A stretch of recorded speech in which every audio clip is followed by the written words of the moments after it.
All right, good evening, everyone. Welcome to another episode, weekly episode of Print and Pretzels.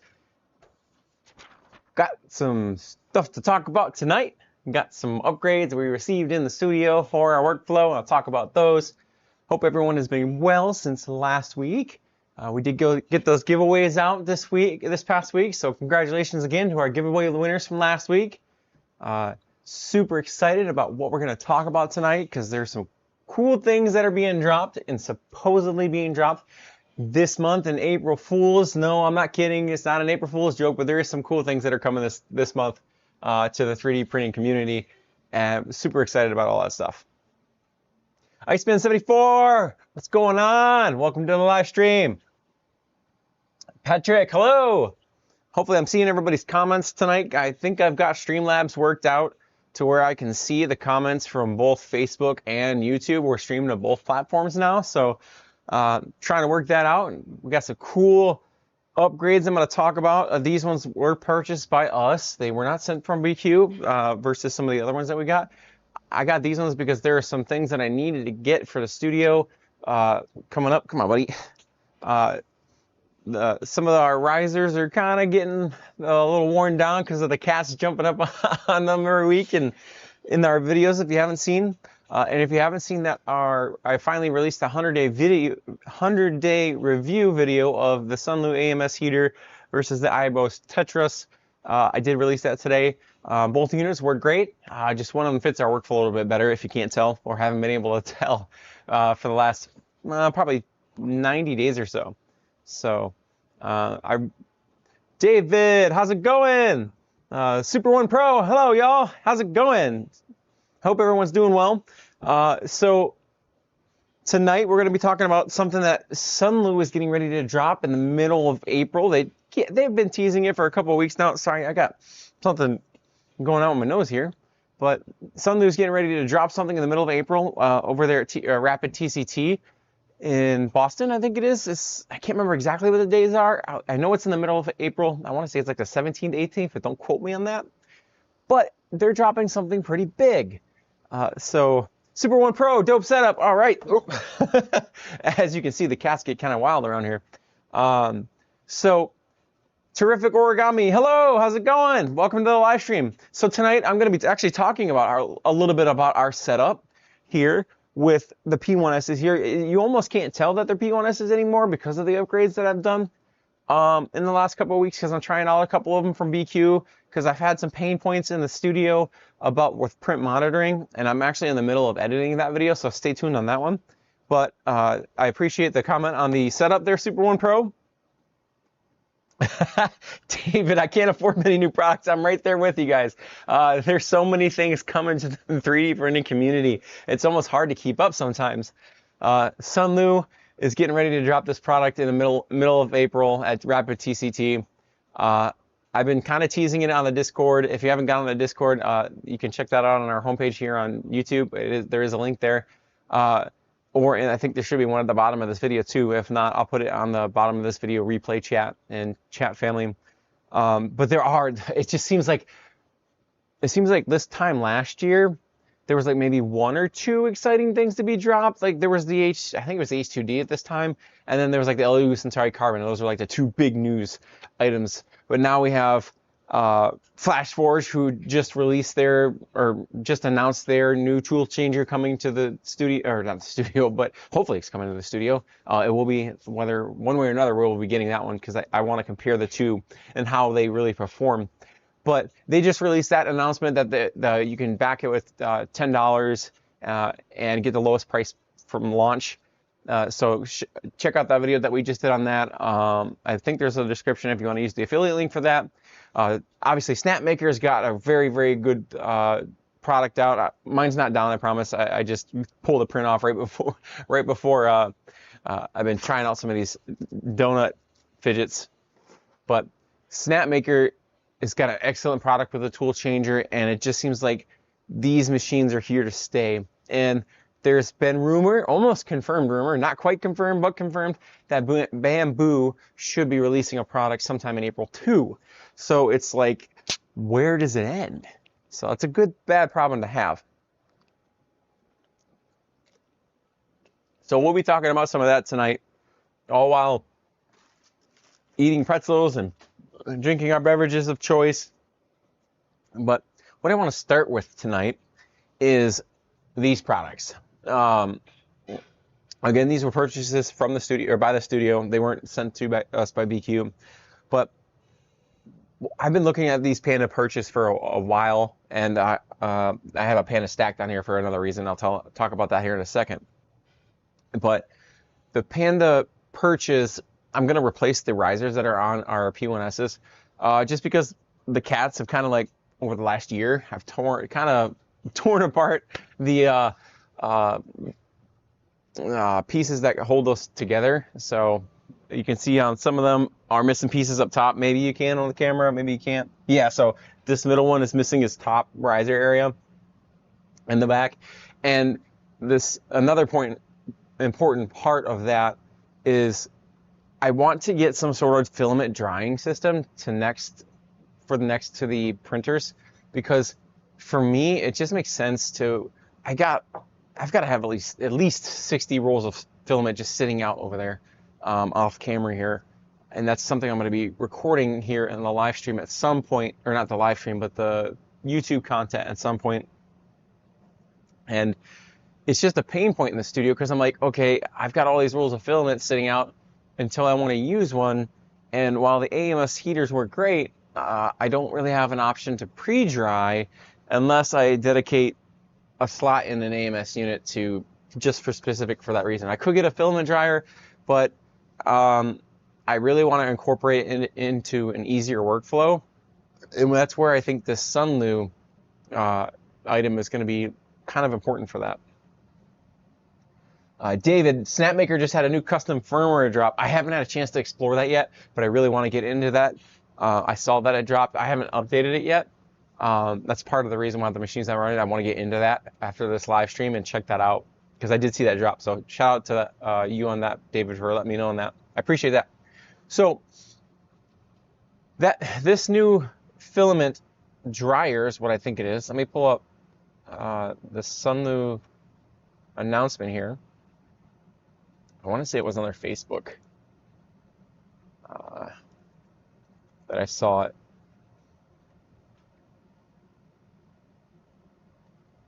That they're going to be at Rapid TCT. Yeah, here it is. I'll pull it up. I'll see if I can't click on the actual image. So I'm going to hide this panel. Whoops.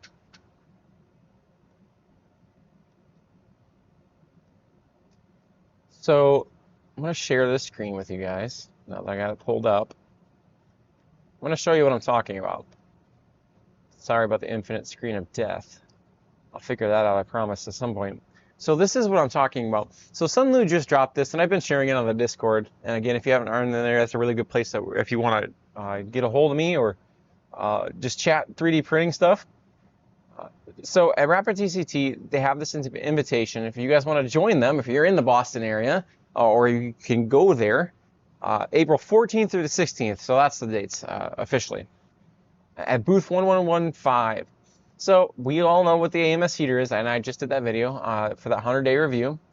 And then this is their one of their other filament dryers. I can't remember exactly which model that is. I looked at getting it, but I'm like, I need something more than just 2 or 4 spools because I've got so many on the side. Then they've been teasing this for a while now. And I don't know if I can, yeah, I can zoom in here. I want you guys to really look at this. This isn't gonna, if you look, this is gonna be some sort of filament cabinet. I think I see a handle here. And there's these rolls of filament that I'm pretty sure they purposely put over there. This is by Inslogic.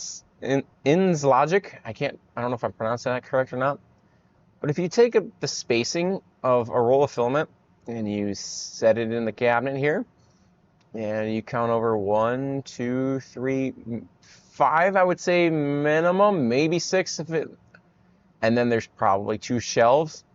To me, that's gonna be a 5 to 6 roll per shelf, total of 10 to 12 rolls per box for filament drying. And where I think it's filament drying is we see, like on some of their other units, very solid signs of, looks like, humidity percentages here.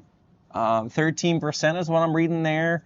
And they've been teasing that perfect prints start here. And I want to say, I don't know, my Sunloo contact has been very mum on my inquiries from them. I'm going to switch back over here to Bamboo Sanctum. I think only the top is a dryer, which is fine. If the top is just the drying part, that's fine. If the bottom can just maintain the humidity percentage, that's fine with me too. But we'll get more information on that from the 14th to the 16th here. I'm going to catch up on some of these comments. Yeah. Did you see Anycubic's new printer? R2K No Heroes. I've not. Let me make a note of that. Anycubic's got a new printer. Looks like Atom Form's cabinet. It does look a lot like Atom Form's cabinet. Who knows? Maybe there's a collaboration behind the scenes there. I don't know. But it's very similar. It'd be cool if you could use it with other systems. It looks like either a filament cabinet or a wine fridge. Maybe it's both. Maybe you can use, maybe there's a backwards compatibility for cooling as well. But no, so what I've been envisioning here for the studio for a while is getting these AMS units lifted up off the tabletops and possibly getting these all mounted in a row, because I got a lot. I think there's like eight AMS units.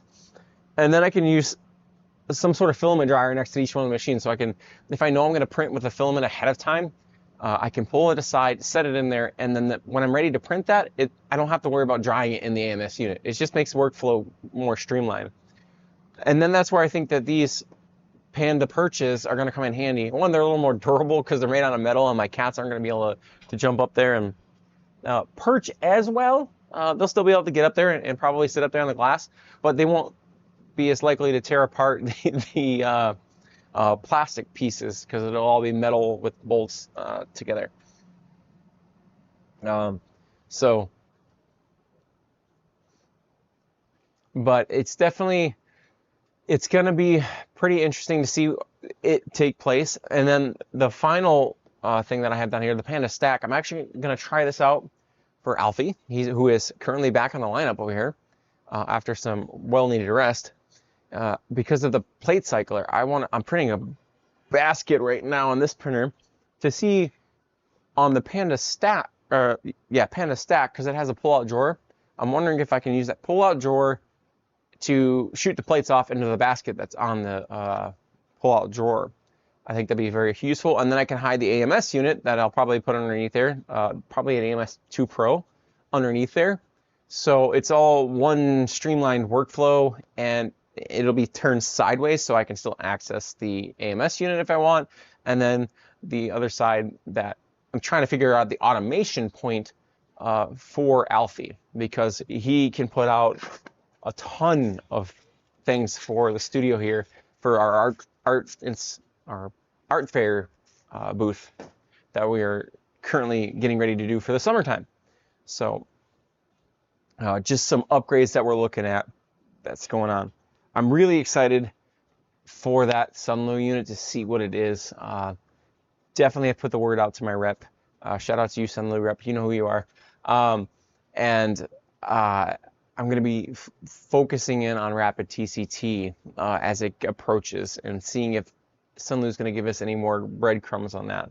I'm definitely going to check up on that Anycubic printer too. I want to see what that's all about. That was something I wasn't tracking. But I'm curious of what you all think. Is there a filament drying system that you guys have found that works for you? Drop it in the comments, or Replay family, drop it in the comments if you found one that works for you. Because I'm open to seeing other people's setups and really ironing out a workflow for the mini farm we got going here. And most importantly, what happens after you use the filament and there's plenty left in the roll? What do you do with yours? Do you have a solution like a filament vault? That's something else that I'm looking into. What kind of large format drying temperature controlled area? I know BIQU's got the cabinet that we could probably mod out, but I'm a plug and play guy, to be honest. The less work I got to do on it, the more time I get to spend on editing and spending time with my family and things like that. So let me know in the comments or in the Discord what you guys think about that, because I'm really curious on the different approaches that are out there. Because it's just, I'm looking at it right now. You guys can't see it on camera. I'm just like, the best I've been able to do right now is keep my PETG and my PLA, or PETG and PLA, separate, because they're, especially with white filament, I can get them confused at times. So I got to keep them on separate racks. But I'm just looking for somewhere to store them with humidity control, because in the summertime we get some humidity here in Michigan. Winter time is not so bad, but we're coming up into peak humidity season. David, I bought my nieces a 3D pen. I just sent the scraps to them. There you go. That's a good way to handle the excess filament. Also, if you don't have an AMS unit and you can't like auto program them to use like the last 10 meters of a roll or so, they do make a filament connector, and I did a video on that probably about a year ago now, on the Sunloo filament connector. It's really cool. So it takes a little bit of finessing to understand the fusing part, but once you get it, it's pretty easy. I sat there for probably about 6 hours just doing like 20 rolls with Riley, and it was pretty neat. And then I printed off this Mandalorian helmet with all the pieces, and it was just kind of cool to see all the different colors in it, and it fused together pretty well. It didn't send any error codes to the AMS units, which was nice. But that's what I've been doing this week. Getting ready. We got some big news for the studio. We may potentially, fingers crossed, be getting an upgraded studio. I don't want to put it out there too soon, but since you guys are attending Print Pretzels, or your replay families watching, we are potentially looking for a bigger format, or a different change of layout, because, well, we're getting bigger, so that's a good thing. So that's a small announcement, but stay tuned on that. And we're currently super excited about that. And one of the things I've been working on behind the scenes, I've been perusing the channels of Maker World for different types of fidgets to do for our art fairs. And while I was doing that, it kind of dawned on me, I found this really cool donut file, and I got something planned for this file. I'm going to try something, and it should be released here soon. I got to get the file sizes, dimensions edited properly, but I'm super excited about that. So if you've been checking out the Facebook for the last, I don't know, 24, 48 hours, there was a post on there that I did saying, hey, I got something planned. Check it out. So I'm going to open up one of these Panda Perches here in a minute so you guys can see what that's like on the live stream.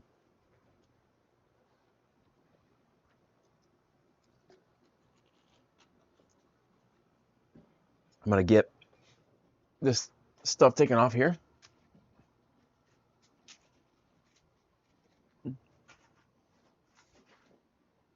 We're going to take this off of here, Dante. Excuse me, buddy. Excuse me. I got to set something here. Thank you. All right. And then let's slide this out of here.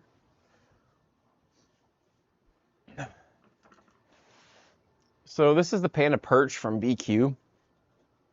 And this fits multiple series. I believe it's the P series and the X series, if I'm not mistaken. David, do you AI to help with design? No, right now I just kind of tinker around in Maker World, and not so much.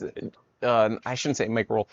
I should say just in the Bambu Studio Slicer and Orca Slicer, just doing different. I measure with the measuring tool, and I'm like, okay, I need this to do this, and I really haven't played around too much in it.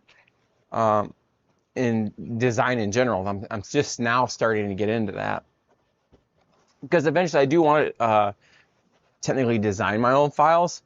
But so this is the Panda Perch. I hope that answers your question. That's a lot of pizzas. That is a lot of pizzas. It looks like a pizza box. You're right. Oh, it's even got a big old circle in front of it. That's kind of funny. They should call this the Panda Pizza. Great. Now I want pizza. Well, I'm not affiliated with any pizza companies yet, but maybe this will be printing pizzas now. So they got a quick start guide in here. Looks like there's 1, 2, 3, 4, 5 pieces. So I don't know if you can see that on camera or not. It is dinner time, so I guess pizzas wouldn't be a bad idea. So that's funny. I didn't even put 2 and 2 together. That was funny, guys.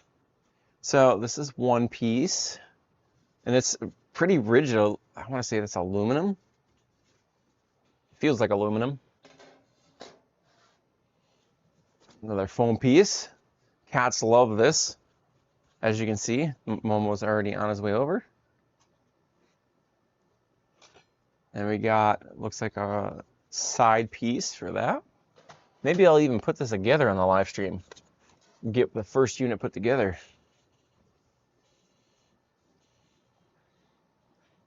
David, yeah, I'm in the same boat when it comes to the design side. Yeah, right now for me, it's a lot about time, management of time. If I had the time to dedicate to designing files, I totally would, because there's a lot more IP control when it comes to that. You get to control who has access to your files. If I design something really cool. Oh, that was loud. If I design something really cool, David Mason, thank you for the subscription. If I could design something, I would be able to control who gets access to it. If I designed a really cool 3D printable fridget, I could just exclusively sell it as the Glorious Geeks, and I could keep it controlled in-house. I mean, eventually somebody's going to copy it, and that's like the Shark Tank says, that's like the biggest compliment you could get as a creator, is if somebody copies you. So we got a couple of extensions here. This is what I'm most excited about for this unit, is the ability to put 2 AMS units on top of here. Unfortunately, I think I'm going to have to either find a printable mod for the IBOS heater, or look at maybe switching it over to a Sunloo AMS heater, just because of the way the bottom's shaped. I want to be able to get them all on the riser. I saw that there was a printable mod out there. Joe, do you have the Panda Breath? And if so, I'm new as getting back into 3D printing. I used to use an Ender 3.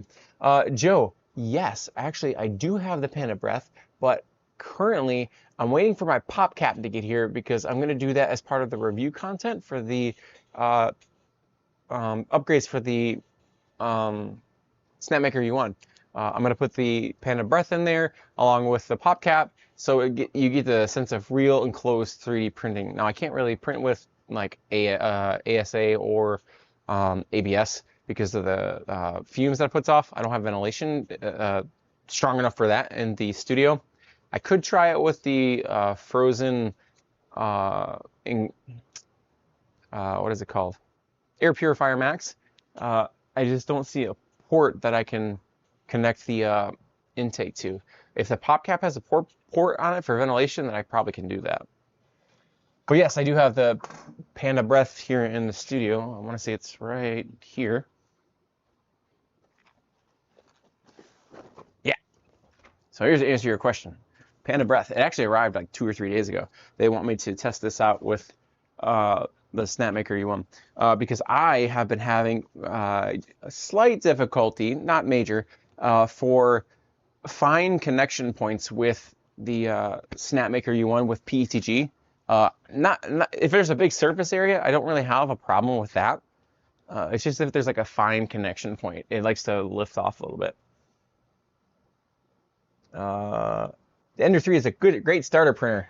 I don't have any experience with the Ender 3. My first experience with 3D printing was with the Neptune 2S. Oh, interesting. They give you PTFE tubes with this. I imagine, or PTFE tubing with this. I imagine that's because of the riser and how far it puts it away from the unit. That's cool. That's a thing I didn't expect. I can't leave this out because the cats like to chew on the tubing. David, I learned a ton by modding it. And that's what I like about the maker community, David, is there's so many different types of people that like to do different things. Like there's some that just like to print and go. There are some people that really enjoy tinkering with their machines, and that's where we get a lot of these development from the community, like the open source stuff with what's happening with the Snapmaker U1 with the the full spectrum printing, and the sidecar project for the AMS units from what is that desiccant? Huh. But the sidecar project for the AMS units. That's weird. Yeah, I think that's desiccant. Didn't expect that. But I think that's everything in here. Oh, this might be the hardware. So make sure that's... All right, there's our empty pizza box. Ransom, still using a 2S. Oh man, that Bowden extruder, which, that reminds me. So, yeah, I still have nightmares about that Bowden extruder, I'm not gonna lie. Which reminds me of, I don't know if you have seen it, the most recent rumor is whatever the next Bambu printer to be released by Bambu is supposedly going to be either the P2D or the X2D, and there's rumor that there's going to be a Bowden extruder on it because they couldn't quite fit the dual extrusion into the printhead of that smaller unit, and it just, I hope not. And if they do, I really hope they figured out the Bowden extruder, because there's a reason why we went from Bowden extruders to direct drive extruders, because of the constant jamming you would get because there's not enough pressure with the filament. At least that was what my experience was with those types of printers. I felt like I constantly had to manage it, and you heard that ultimate clicky sound of death when your Bowden extruder was just grinding it against the filament. So I hope that is not the case. So I think that is what these are. I think that's surprised you don't have at least one Cheaty printer. Cheaty are very I can't say that word. Tinkerer friendly machines. I would love to have a Cheaty printer. Maybe at some point they'll reach out to me. I'm a smaller studio, so I have a little bit smaller of a budget, but if they wanted to send me one to review, I would absolutely review it. And then I'd be able to provide you guys with that content and what my thoughts are in there. So the current machines that we have in the studio, I'll flip you over to the other side here real quick. I have 3 Elegoo Centauri Carbons and the Wondermaker ZR. So let me ship you on over there for a second so you can see that. Oh, maybe not. The camera looks like it's disconnected. So yeah, looks like one of the cats disconnected the camera. So we won't be able to see that side. So I have 3 Elegoo Centauri Carbon over there, and then the Wondermaker ZR with the enclosure. And then I also have the frozen air purifier Max over there, and then our other power station from Anker, the C1000, our original, our OG.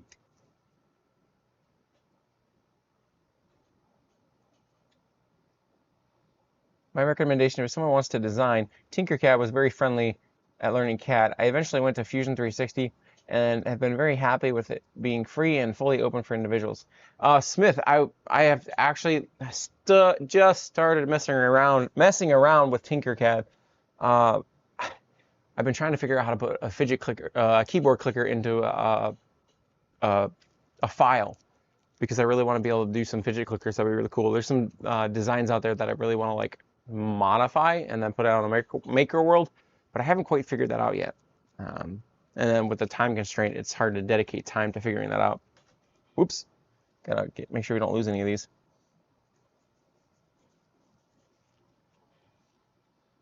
Helix, I can reach out to my friends at Cheaty and have them send you a Q2. No worries. You can reach me at the Anaform Discord. All right, I appreciate that, Helix. You probably see me floating around in there every once in a while. I'll reach out to you and I'll send you a direct message if you do have that contact. That'd be awesome. I'm definitely all about that. Our channel is growing rapidly. We're getting more subscribers every day, and I appreciate you all for subscribing and watching all the content and believing us here believing in us here at the Glorious Geeks and being part of this community. I don't want to just be another content creator out there just creating content. I want some sustenance behind the content. I want a community behind the content that helps each other, and that's what I envision for the Glorious Geeks. Because anyone can go out there and review a printer and say, yep, this is what I like about it, this is what I don't like about it. Anyone can go out there and make these authority type videos on like, this is where I see the community going, but it's really the community behind the entire 3D printing industry that really drives it all. So I haven't seen, and doesn't mean there isn't one, but I haven't seen anywhere where the community can gather and really help each other out. Just remember, guys, be friendly to each other. We all come from different walks of life. I will definitely send you over a message on Discord. I appreciate it, Helix. David, or Helix says, Dave, I use 6 Cheaties in my print farm. Sure, they have issues, but they've allowed me to do some great functional parts.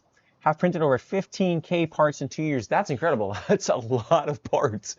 Helix, what's your experience with their AMS types of units? Is it mostly good? The only AMS units I currently have experience with is the Bambu ones, and they work great. I'm getting ready to do some, not necessarily upgrades, but some refurbishment of mine. My original OG AMS units have some really good wear grooves in their filament inlets, so I got to replace those here pretty soon. I did find a way around that to extend the life of those, and I'll be covering that in some later content. Generic YouTuber 3394, kitty sleeping on a printer. I love it. Yeah. So we have 4 cats in the studio. You see Riley up there, just chilling. He's enjoying the excess heat. That's why it's important for us to print in fume safe materials. That's why I won't print in things like ASA or ABS in the studio. If I do print something like that, I'll take it out to the garage and do it out there. At some point, if we ever upgrade the studio, maybe I can look at getting a separate recording space for content like that. Patrick McGeady, I have a Kitty +4 and I love it. I'm excited to see what Cheaty has to offer on that side of the field. I have not just Bambu. Currently, my camera is disconnected from the other side of the studio, the Alpha Centauri side. That's where I keep all the non-Bambu stuff, just because it helps me think about, okay, this is everything that goes through Bambu Studio, and then everything else on Orca Slicer, except for the Snapmaker U1. That's going to get moved over to the other side once I get the power station hooked up over there, because all my multicolored printers, because up until now, up until we have this mostly wasteless multicolored printer, if a fail happened on there because of power outages, that hurt a lot more because of the wasted filament and the wasted material cost. David, I think they just came out with an AMS. I hope so. That's my biggest, I wouldn't say complaint with the Snapmaker U1, but that's why I saw the Sidecar project out there and others that are doing AMS units, because I don't think I'm the only one that has this gripe. I would love to have some sort of filament drying system instead of just having the spools on the side, even if it's a unit to the side. I've looked at different ways of doing it. I haven't really settled on anything yet. I looked at getting a Sunloo dryer. I think it's like the SB04 or something like that to do that with, but I don't really see a thing that or an item out there that really helps a workflow yet. I'm sure something's coming. If I'm having a pain point, I'm not usually the only person having that pain point either. Our Team 7 Discord got the Cheaty box 2 weeks before the rest of the world, and they put in more than 10 improvements in their second iteration. One of our team members is redesigning the box as we speak. That's incredible. That's awesome that you guys have that development behind you guys. I'm very impressed. Joe, if you're worried about fumes, you can get Voxel's HEPA 13 filter for the Bambu P1S. I have a HEPA filter next to my printer, and it's currently next to a window, but I do get you with ABS. Yes, my very first experience with ABS was kind of comical. So I used to live in Florida. I currently live in Michigan, but I printed with ABS in my garage one day, and it was on, I think, 2 of my printers, and I had like 7 Neptune 2S's at that time, and I did an ABS print overnight, and I walked into the single bay garage from the 2 bay garage the next morning, and it was like walking into a fumigation room. It was pretty bad. I was like, well, I'm glad there was no people or animals in this room. I had to open up the triple pane windows in the garage door and fume it out. It was pretty bad.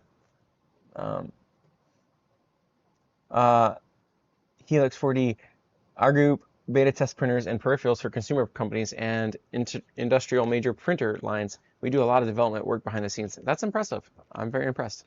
There's a lot of different communities out here in the 3D printing community that support different projects and stuff. So let's try assembling this Panda Perch. I gotta see, looks like we need some hex keys. Let me grab those real quick. Grab my hex keys, they're over here. This is kind of a spontaneous decision to do on the live stream. I was gonna talk about them, but I wasn't sure if I was gonna actually assemble it or not. So I don't know if this is the right size for these or not, but nope, too big. So it looks like the quick start guide is right here. Try to keep an eye on these comments. Ransom, I'm near Saginaw Bay. All right, I live over in Ludington, so that is where I'm from, over there on the west side, straight across from Manitowoc. I actually live where the Badger goes across Lake Michigan all summer long to ferry people across. David, I print an ABS in my kitchen. What? April Fools, right? If you do, I hope that window's open. Helix, David, our Discord has over 300 community members and professional engineers. That's awesome. Congratulations. Good job on that connection, guys. Well, that's what this community is all about. So, looks like the first step here is they want to assemble the bottom. Whoa, forgot this is actually metal and not plastic. A little heavier. So, looks like they want it to orient it upside down. I'm going to move these screws so I don't lose them. I need to get some sort of like assembly tray. I'm sure there's one out there I can 3D print if you guys are watching live, or replay family if you're watching afterwards. If you guys have a preferred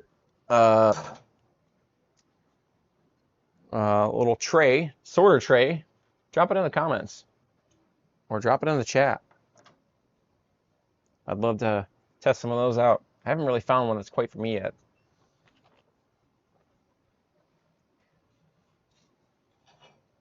So the first step is they want us to assemble this upside down, like so. Patrick, I was born and raised in Manitowoc, right across the big pond from me. All right.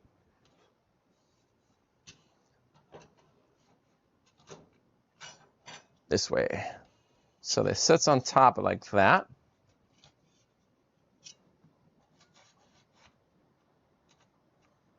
Looks like these should, looks like this goes on the inside, so like that. Try not to knock over fall on my laptop here.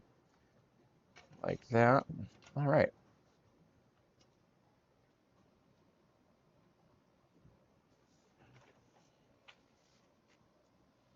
Joe, I got the Bambu last week from Best Buy. I was originally going to get the P2S or a printer with a built-in heater, as the humidity here is crazy. I live in West New York, New York Lake area. Yeah, in the summer, the humidity around the Great Lakes can get pretty crazy.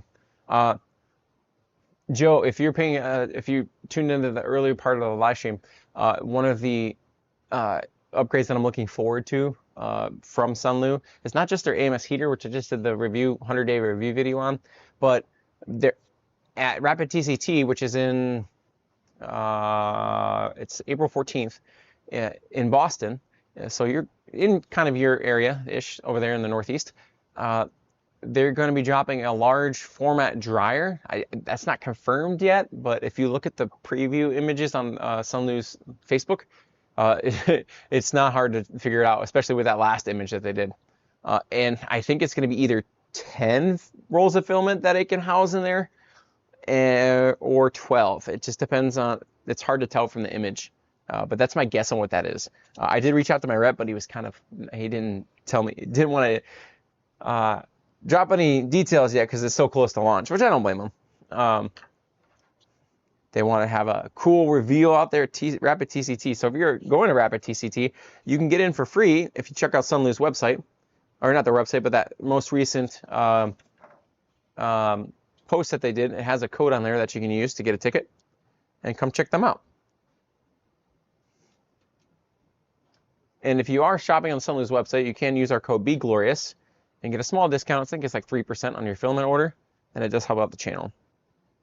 We're not sponsored by Sunloo, but I do like their products a lot. I have liked them for a very long time. Since before we were really a channel. Their stuff works for me anyways.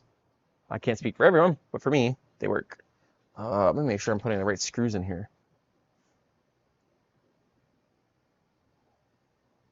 Yeah, once the small screws in there, the large screws go in the red bars for the AMS units. All right. Catching some of these comments. All right, you guys are connected. I'm nice. I live near Grand Island. All right. Just do me a favor, guys. Make sure that if we're chatting, just keep it friendly. What the heck? What is this? Oh, I couldn't get it aligned. It was weird.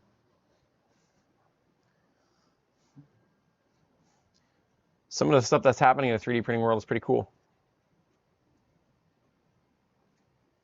Arco, one of our members, posts pics of his professional drone Discord later tonight. That's cool. Drones are pretty cool. I would like to get into some of that. I know there's a big community around like modding drones with 3D printers.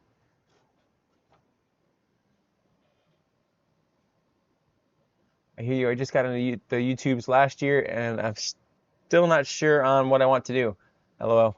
But I think my community loves 3D printers, so I'll shout you out next vid. All right.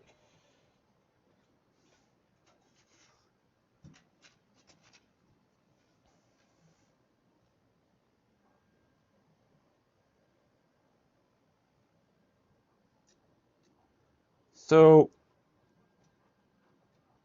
to kind of recap what we were talking about at the beginning of the live stream, the Sunloo AMS heater video just dropped, 100-day review. That one's really for, in my opinion, either the beginner hobbyist who's only printing in PLA or maybe PETG like I do. I'm not a beginner, but the other part of that is for print farms that dry with the same material or print with the same material very frequently, or materials that have like the same drying temperatures and requirements, because it's got that open bay. The IBOS heater is that heater that has the individual bays that you can control the temperatures for the most part, and you can dry those different filaments within the unit.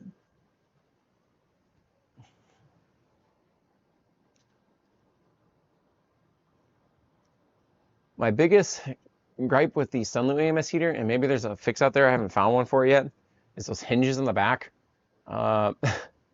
If you're not careful, the lid can close on your fingers, and it'll smart when it does.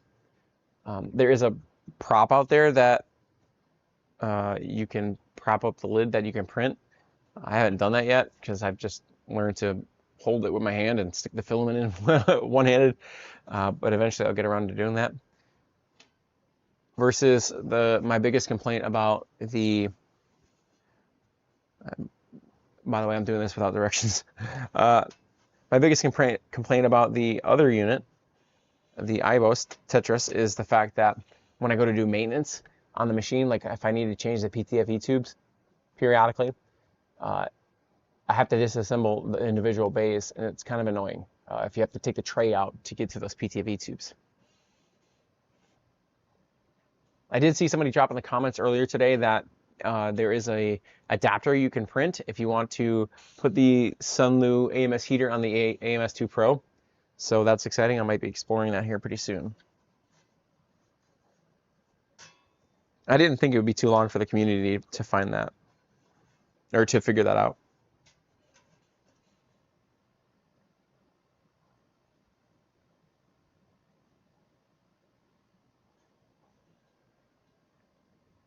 What I love about drone design is using the high-tech materials. I'll be grabbing that Sunloo heater soon.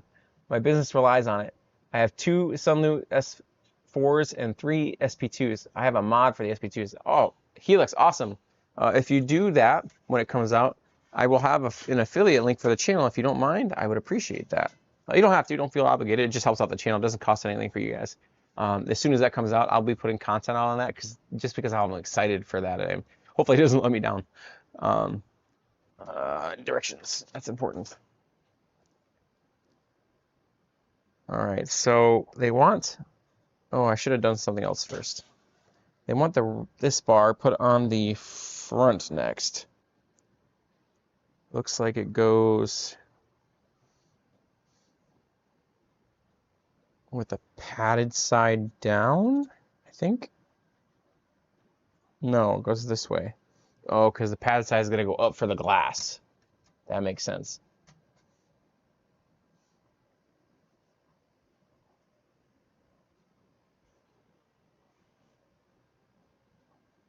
Joe, I would get a heater for the AMS eventually, but I just printed the desiccant mod and PLA. Don't want it to melt. Yeah, yeah, the PLA definitely would probably melt, and that would be a mess to have to clean up in there.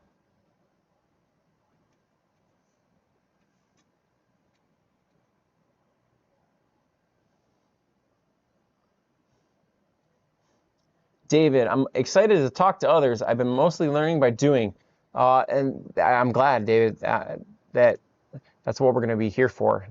Every Wednesday, we're going to be doing Print Pretzels, and we can drop our questions in the chat. The second half of Print Pretzels, which will be coming up here in about 20 minutes, will be the Q&A section. So I'll ask the chat to slow down a little bit in case we have some questions from the community members, so that we can all help answer any questions that we might have, or they might have. Helix, best way to learn. I hate reading manuals. I'm not a big fan of manuals either. I like videos. Books are okay, but I have ADHD, and it's anything that is flashy, I can pay attention to. Who likes to read manuals? There are some people I'm sure out there that like to read manuals, and that's okay. We all learn differently.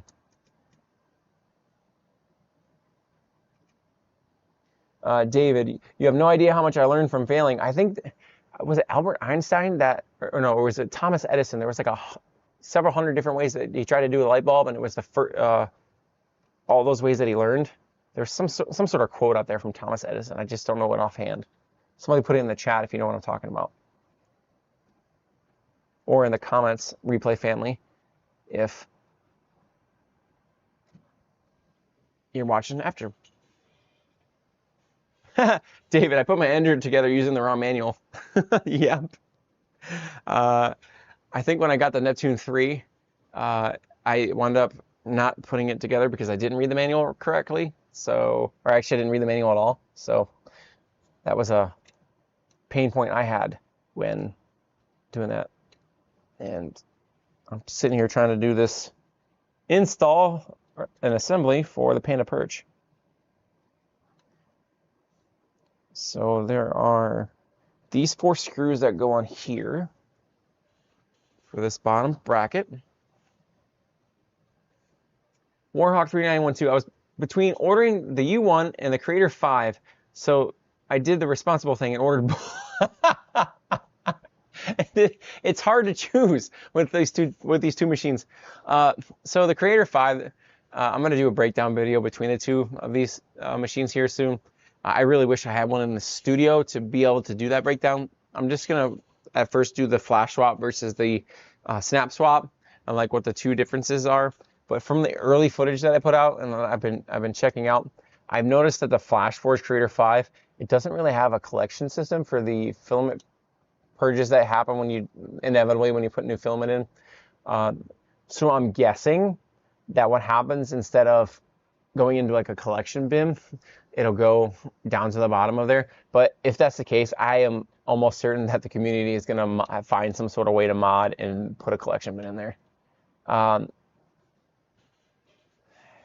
Versus the Snapmaker has theirs in the back, which just collects it. Sometimes it misses, but it's about 90% accurate.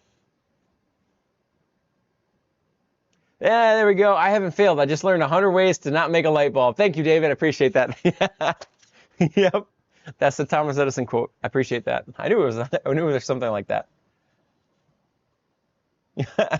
Helix, I haven't learned the easiest way to screw in a light bulb yet. Always take the long way around. Yeah. So that one's that. Oh, directions are here. So now we have to flip it over. So I was trying to put it together wrong earlier. So put that way.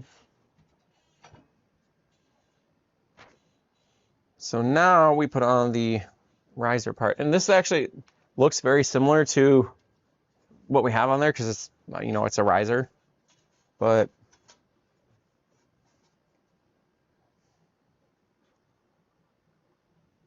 if you're putting this on the right way, no, I'm not. I'm putting it on upside down. It's supposed to go this way. That makes sense because the holes line up better. So I haven't learned easy way. BIQU Central Creator 5 Creator 5 Pro is supposed to come in May. Not sure if that will also be the pre-order. So BIQU Central, I don't have any inside sources about the Creator 5 Pro. I am an affiliate of FlashForge, but I don't have like super good contacts with them yet. But my suspicion on that is when they actually like release the which I think is supposed to come in towards the end of April, when they release the actual pre-orders for opening it and you complete your orders for the $10 that you've done. I think they're going to do it then, is when they're going to do the Creator 5 and Creator 5 Pro. I think they wanted to gauge what the interest is in the community for the machine. And as far as I can tell, it has been very strong, especially because it's an even lower price point than the U1. So that's a big bonus. One of the perks I see I know a lot of people are talking about the bed size being 256 by 256, but there's a hidden perk there.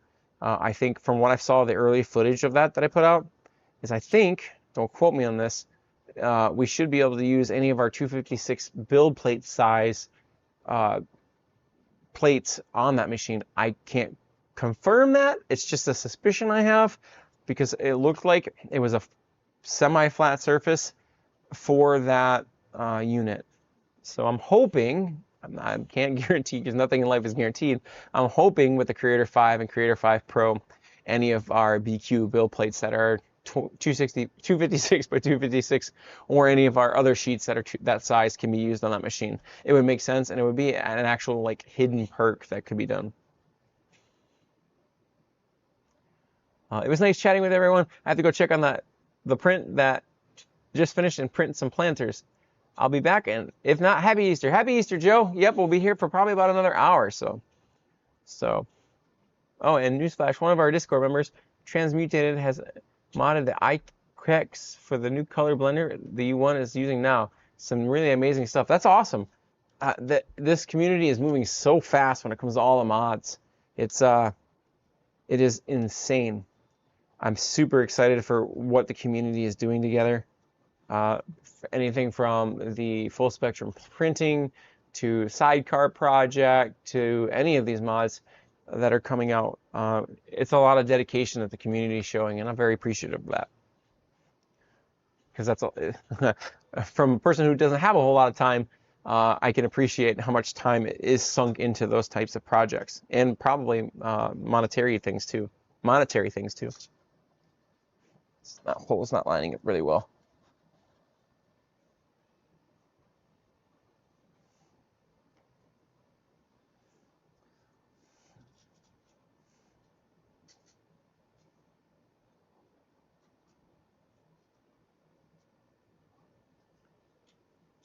So we're getting about the halfway point of the live stream.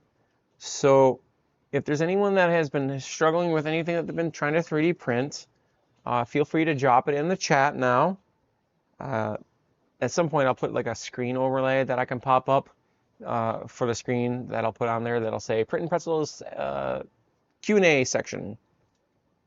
So, but we are at that point. So if you have things you're struggling with, this is a good place to check them out, or in the Discord.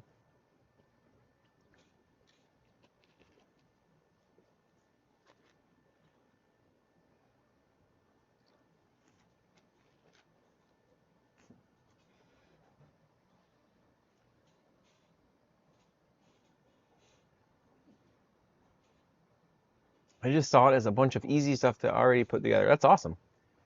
Helix Galaxies, we really need to get you set up with a Cheaty 2.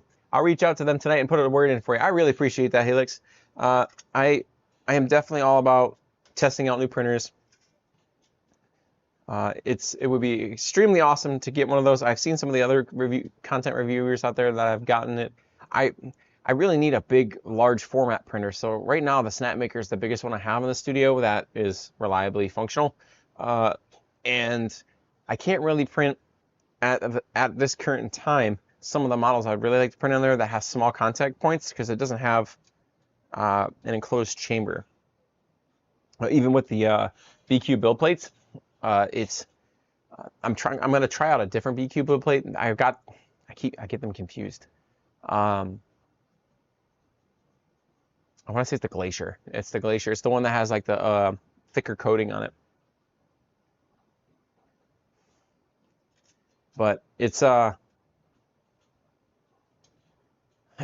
a struggle. That's why I'm looking forward to the PopCat and getting that Panda Breath installed, because I think having those ambient drafts not going into the printer will be a much appreciated upgrade. I haven't, a lot of people canceled it way back when it happened, but I haven't canceled my actual top cover from Snapmaker yet either. I'm planning on keeping that just so I can review that. So when I backed the Kickstarter, I got the enclosure top too, and I'm gonna, whenever it gets here, I think it was at some point scheduled to be here in November, which is a while, but I want to get that, like a comparison between the pop cap and the one you can get from Snapmaker. Helix 4D. Wait, would you rather have a Max 4? Whichever one is the biggest format printer, because that would be something in the studio that I could see out there, that this would be our biggest format printer. Because right now, 270, I think it's 270 by 270 is the biggest one that we have.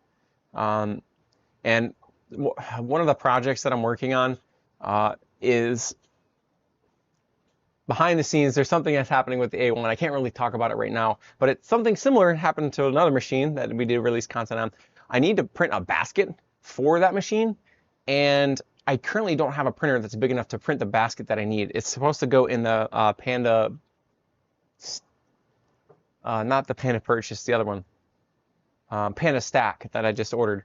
It needs to sit in that, and I don't have a printer that's big enough. I'm printing one for this machine, which is big enough to catch the build plates, but it's not going to be big enough to catch a 256 build plate. So I need something that I can print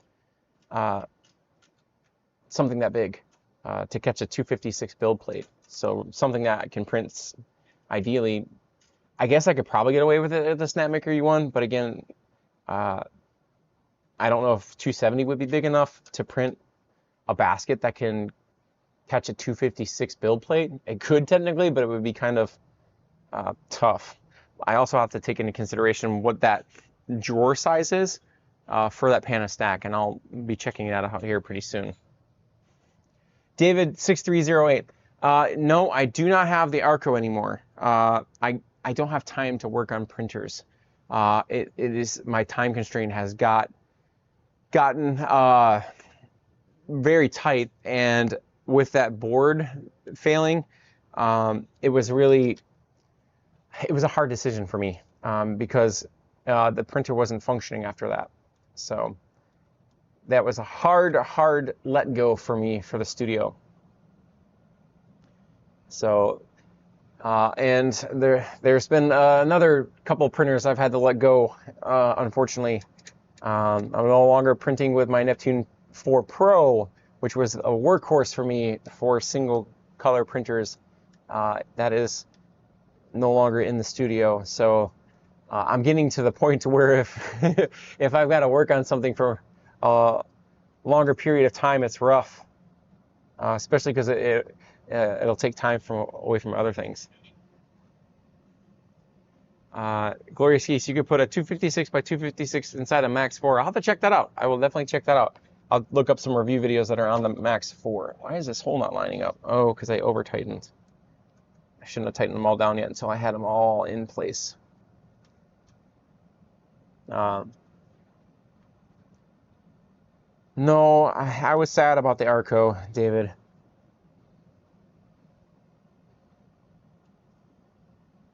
I felt like a part of me I was giving up, but I couldn't use the printer anymore, so it was very emotional. But at the same time, I had to make a choice. Glorious Geeks, okay, we got that comment. Week Essential, doing parts inventory to see what I need to make a Prusa MK 3.9S from a MK3 using a 3.5 upgrade, using what's left over from my Core 1 that was upgraded from MK4S after I get upgraded. Hawks, order the pop cap on release day pretty early. Anyone get the order delay email? I haven't ordered mine because mine's supposed to be sent to me, but I'll reach out to my rep and see what that delay is all about. I'll see if I can't get some information for you guys. I didn't know there was a delay. My guess is if there was a delay, they're probably doing quality control. Maybe there was something they weren't really happy with, because I know BIQU, they, from all their other products, they want to make sure they put something out there that fixes the pain point properly without issue. So I would imagine that's what's going on. Iceman74, I was disappointed in the Atom Forum show. Have you watched it? Iceman, do you mean like the launch day that Atom Forum had? Happy birthday shout out to Bernie and Nick Gers. Happy birthday. Lewis55G, you don't have an H2S? No, I do not have an H2S. Currently, that is above my price point for the studio. Again, we're a newer studio, so my budget is not quite as high as some of the other studios that are out there. Iceman, yeah, that launch, I'm curious. It left a lot to be. Well, it left a lot of questions on the table. I will say that.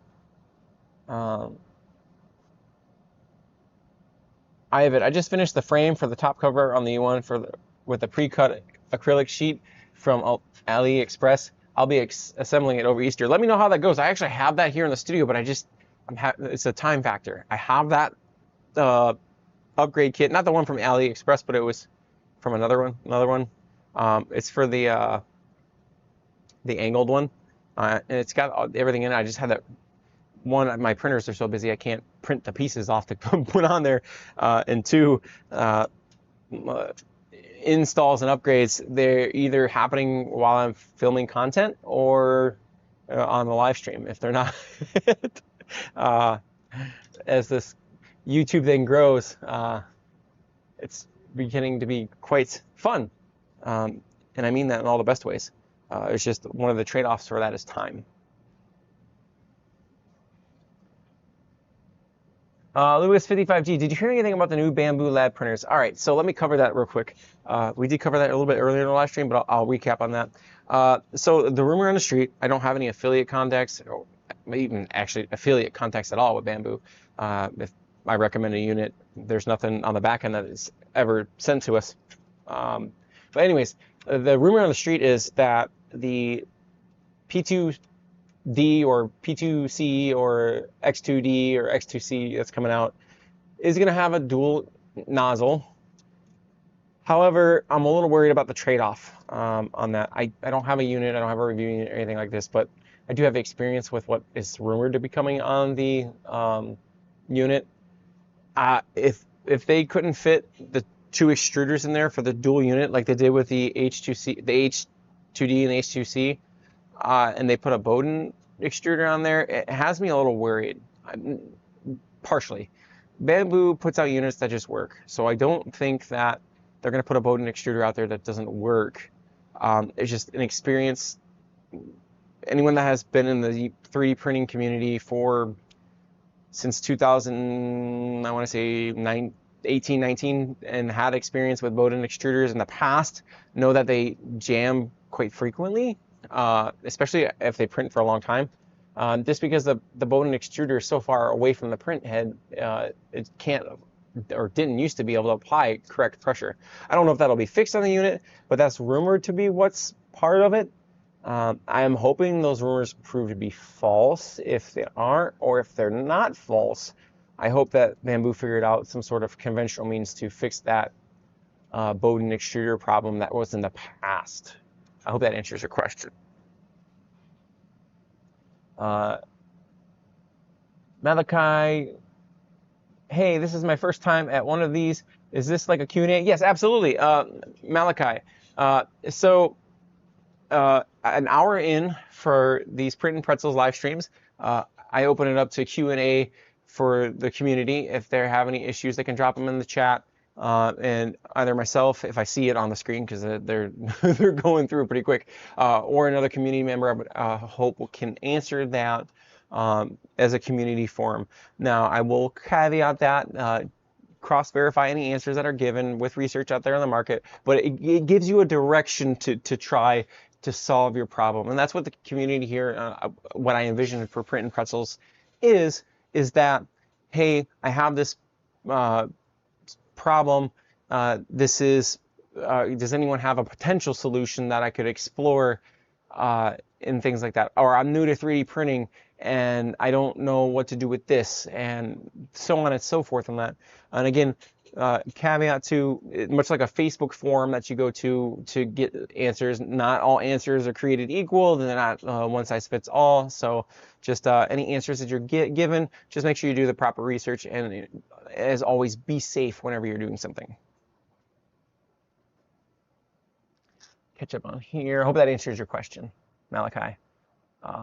Ivan, yeah, it was a 37. Oh, I missed some comments there.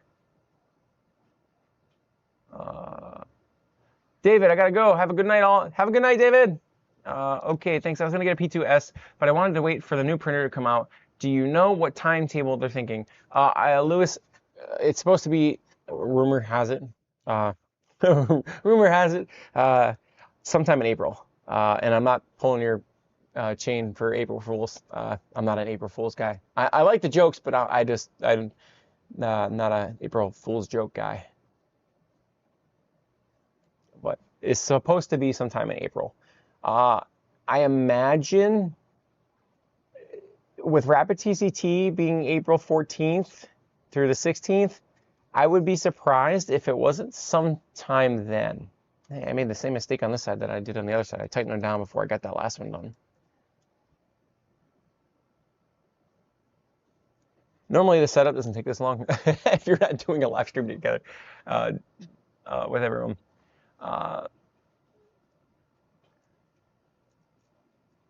Ivan, I saw a video saying to go easy on CMYK full spectrum on the U1 because of increased wear. Is this something to be worried about? Ivan, I don't know on that. I don't have an answer on that one. I would say if there is a warning out there, definitely do research on it, because I would imagine with the CMYK printing, it's doing things to the machine that wasn't originally planned. And just do your research on it, because if it's got to do more wear and tear, just be aware of it. Because I don't think they were, actually, as far as I'm aware of, they weren't planning on CMYK printing when they developed the machine. Will they get on board with CMYK printing, full spectrum? I would imagine so. Snapmaker sees all the development going on, so I would imagine they'll probably put out some sort of announcement or something on that. I would definitely say, if you have any questions on that, I would contact Snapmaker support directly, because then that'll be your direct source for that answer, because they are the ones that made the machine, so they'll know what it's capable of doing. And they're pretty easy to contact. I've had to contact them several times just for questions I have about my machine. Nothing wrong with it, just general Q&A questions. Snapmaker did, and it's working out well for them to the tune of 15 million. Yeah, that's why companies like BIQU are making upgrades for it, because it's a successful printer. We saw when Bambu came out, they started making stuff for Bambu printers that solved pain points that weren't solved with the original machine. Solid, thank you. I'm debating on what to get for a third printer. Do you have any experience with Cheedy, specifically Max 4, or heard anything about them? Helix is going to be our resident Cheedy expert, so I would defer to their expertise. They own several machines. I do not have any Cheedy printers in the studio, so I cannot speak on that behalf. So Max 4 is supposedly a pretty big machine, so that is one need I have in the studio, is a large format machine, and I don't have one currently. It's rough, and some of these machines out there, like the H2C and the H2D, they're well above my price point, because I wouldn't say I'm a professional YouTuber or anything like that, but I would say that I still have a budget, and I don't get review units, so I can't just say, yep, I got one. So, oops, I dropped it. So, but I would definitely say do your research, and Helix owns several machines, from what I can tell. Lewis, okay, I was thinking about it would be before FlashForge has their pay all. I wouldn't be surprised. Like I said, I think it's either going to be at TCT, because it's a big event. It's one of the biggest events in the United States, and it would get a lot of excitement for Bambu, and they've been quiet. They haven't really said much.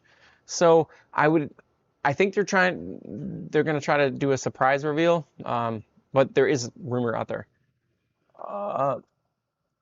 Nate Claus just ordered my Creator 5. Congratulations!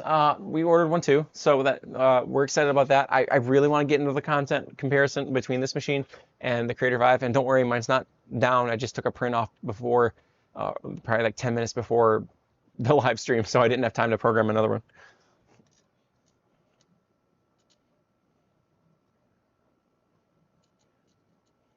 Hoxlun 14, have you tossed the new U1 CFW 1.20 firmware on your machine yet? No, I have not. That's what I'm going to be doing after the live stream, is seeing if it's available for the over-the-air update, or if it's something I have to manually do.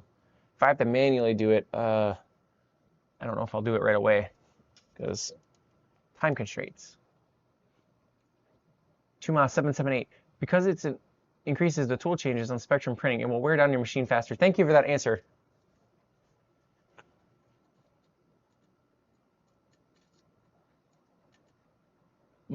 Fan man, Bernie and Nick are legends. All right, Luis, do you have a store? What do I print and sell? Luis, yes, I have a store. I'm currently, and Abby and I are currently getting that developed, and we're actually going to plug that into YouTube here probably in the next couple weeks, because it's Shopify, and I'll get that link going for you. If we're still getting it's still the frameworks, but we sell mostly kids' toys at the art fairs and stuff, just because I enjoy bringing the joy to kids. Seeing their faces at these art fairs, and like how much it lights up. I've seen parents use it as reward systems of things that we sell. So it's a magnificent thing to see for the community here in Ludington. And that's what I have done mostly for the past year or so. And last summer was a blast. And this summer I'm fully expecting we're doing even more events here in West Michigan. And then I'm going to get that store up and running here pretty shortly. And I'm also this is all the stuff that we got going on in the back end, and I'm looking at doing some Patreon things like crates and stuff that we can do for people to order. It's all stuff that is being developed on the back end. So if anybody has any experience on doing things like that, feel free to reach out on Discord to me, or in the email that's listed in this live stream, because I'm definitely new at that. Let me catch up on some of these chat boxes going pretty quick.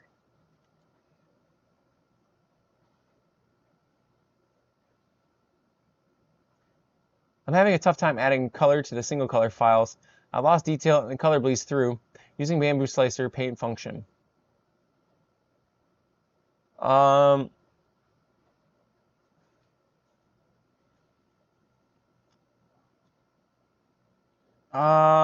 Dale, my first guess for your question is gonna be check to make sure in the slicer that, because I had this problem before. I don't know how it got checked, but it did. There is a check mark box. I can't think of it specifically offhand. If you replay family or chat family, if you tracking what I'm tracking or saying, there's a purge to infill setting box that you can check. A lot of color bleeds happen there.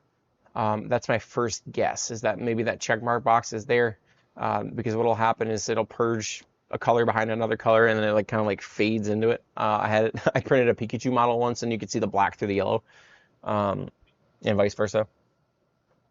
So that's my first guess on that one.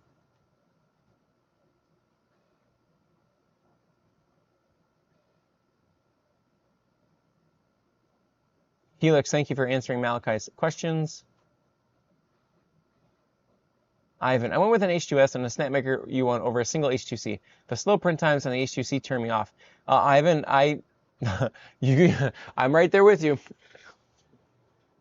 You get 3 of these for what the H2C costs, and that's hard. That hurts a wallet. That's why I don't have an H2C, because I can't justify the cost when I could get 3 of these unit, I think almost 3 of these units. If you get the H2C with the super upgraded laser version, it's like $3,000, so you could get almost 4. But yes, I get the cost trade-off, and especially the time trade-off, because it's got to retract the filament and then push the filament all the way back. I think that's one of the things Bambu is probably looking at, maybe doing another AMS system, or maybe a new buffer system to combat that problem, because companies like Atomform are already advertising a solution for that problem.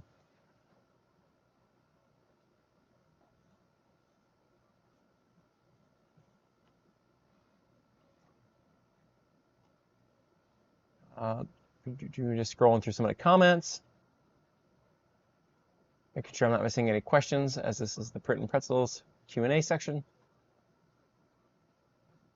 Yes, I want a large and a Sobol SV8 Max. As from what I can tell, SV8 Max is a pretty big printer. Malachi, likely going to order another U1. That's awesome. U1s are so my first, I have a good example on this right here. So I just finished printing these. This is the bottom of the boxes, that treasure chest boxes that I use for art fairs for all the little critters that they put in. But I can print 4 of these off on the U1, versus if I print the same 4 on the P1S, it wastes so much filament between color changes that I can print an additional 2 boxes on the U1. So almost 3 boxes. So that material savings is going to add up so much over time. And if you're wondering what color this is, it's the translucent rainbow from Strong Hero 3D. You can check that out on their store on Amazon, or you can go through our Beacons page, which has got an affiliate link there. And then this is PETG from FlashForge. It is, what is it called? Hang on, it's on the U1 right here. Burnt titanium from FlashForge. PETG.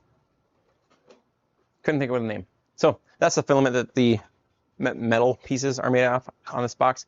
But I just love this translucent color, rainbow color.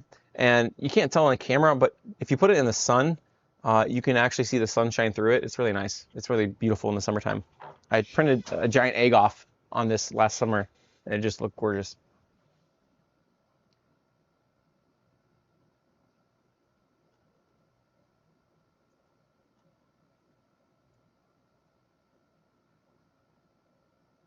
Helix, I'm not a Bambu Lab for several reasons, a fan for several reasons. I'm an open source kind of guy. I feel that. Open source we're seeing it with Snapmaker U1. There's perks to open source. Community can develop things, whereas Bambu is very closed off. But I like them so much for different reasons. Their stuff just works. So you can plug and play, and it just works. So I'm on the center of that fence. I use the Snapmaker U1. I love the open source on it. If I had the budget, I'd probably order 2 or 3 more machines just to have the capabilities of that printer at that price point. Is absolutely amazing.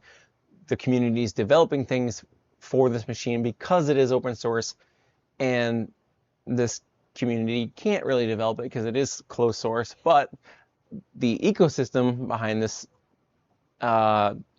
ecosystem, for lack of a better word, just works. And the Snapmaker has that too, though. It just works. So it just depends on what side of the fence you're on, or if you're like me, I'm on both sides of the fence, or on top of the fence, I guess, because I use different machines for different reasons.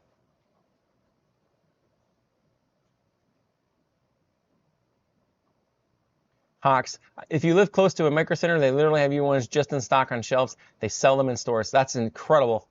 I do not live close to a micro center, unfortunately.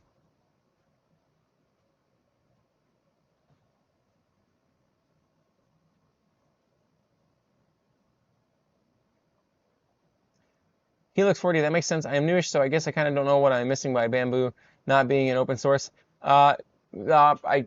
It's really about, so the best way I can explain the open source issue, and not make anybody mad, if you want to develop something for the printer, being open sourced means that the company has allowed their machine to be modded by a community and chat family. If I'm getting this wrong, my apologies. But it's open to be developed by the community if there's something that the community wants to work on, versus closed source or not open, which is a good demonstration here.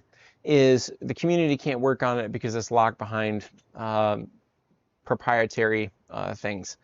So at any time, Bambu could decide, hey, I don't want your upgrades to work anymore, and they could close it off. And that's the trade-off, because they control that ecosystem. If there's like a security thing that has come out in the past that they said, hey, we don't want this to work anymore, they'll shut it down. But that's the trade-off there. And that's just general overview. I hope nobody comes at me at the chat. If there's more to it, I'm sure they can be explored in a video.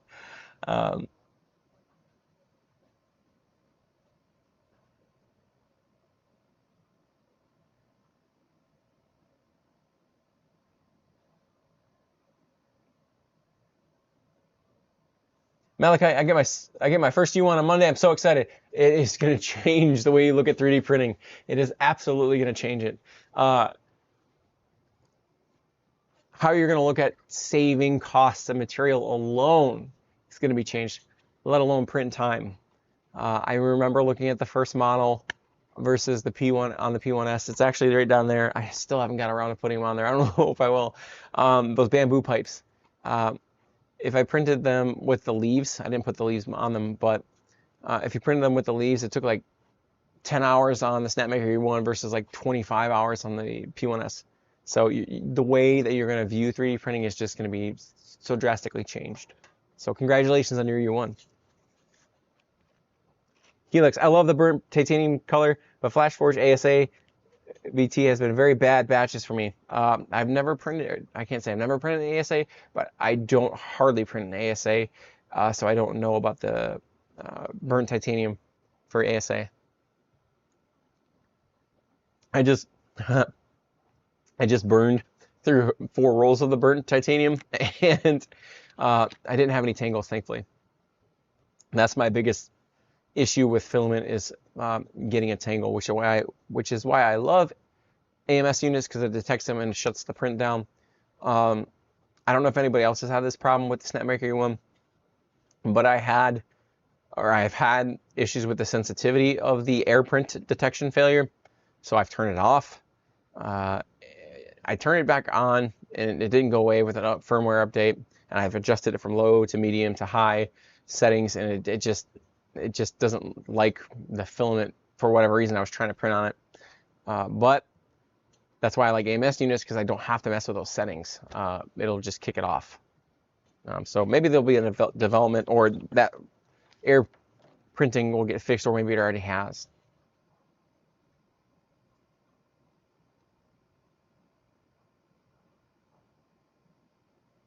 Hoxlund 14. Just remember, 8 more days and the U1 jumps up in price by $50 in the USA. Yep.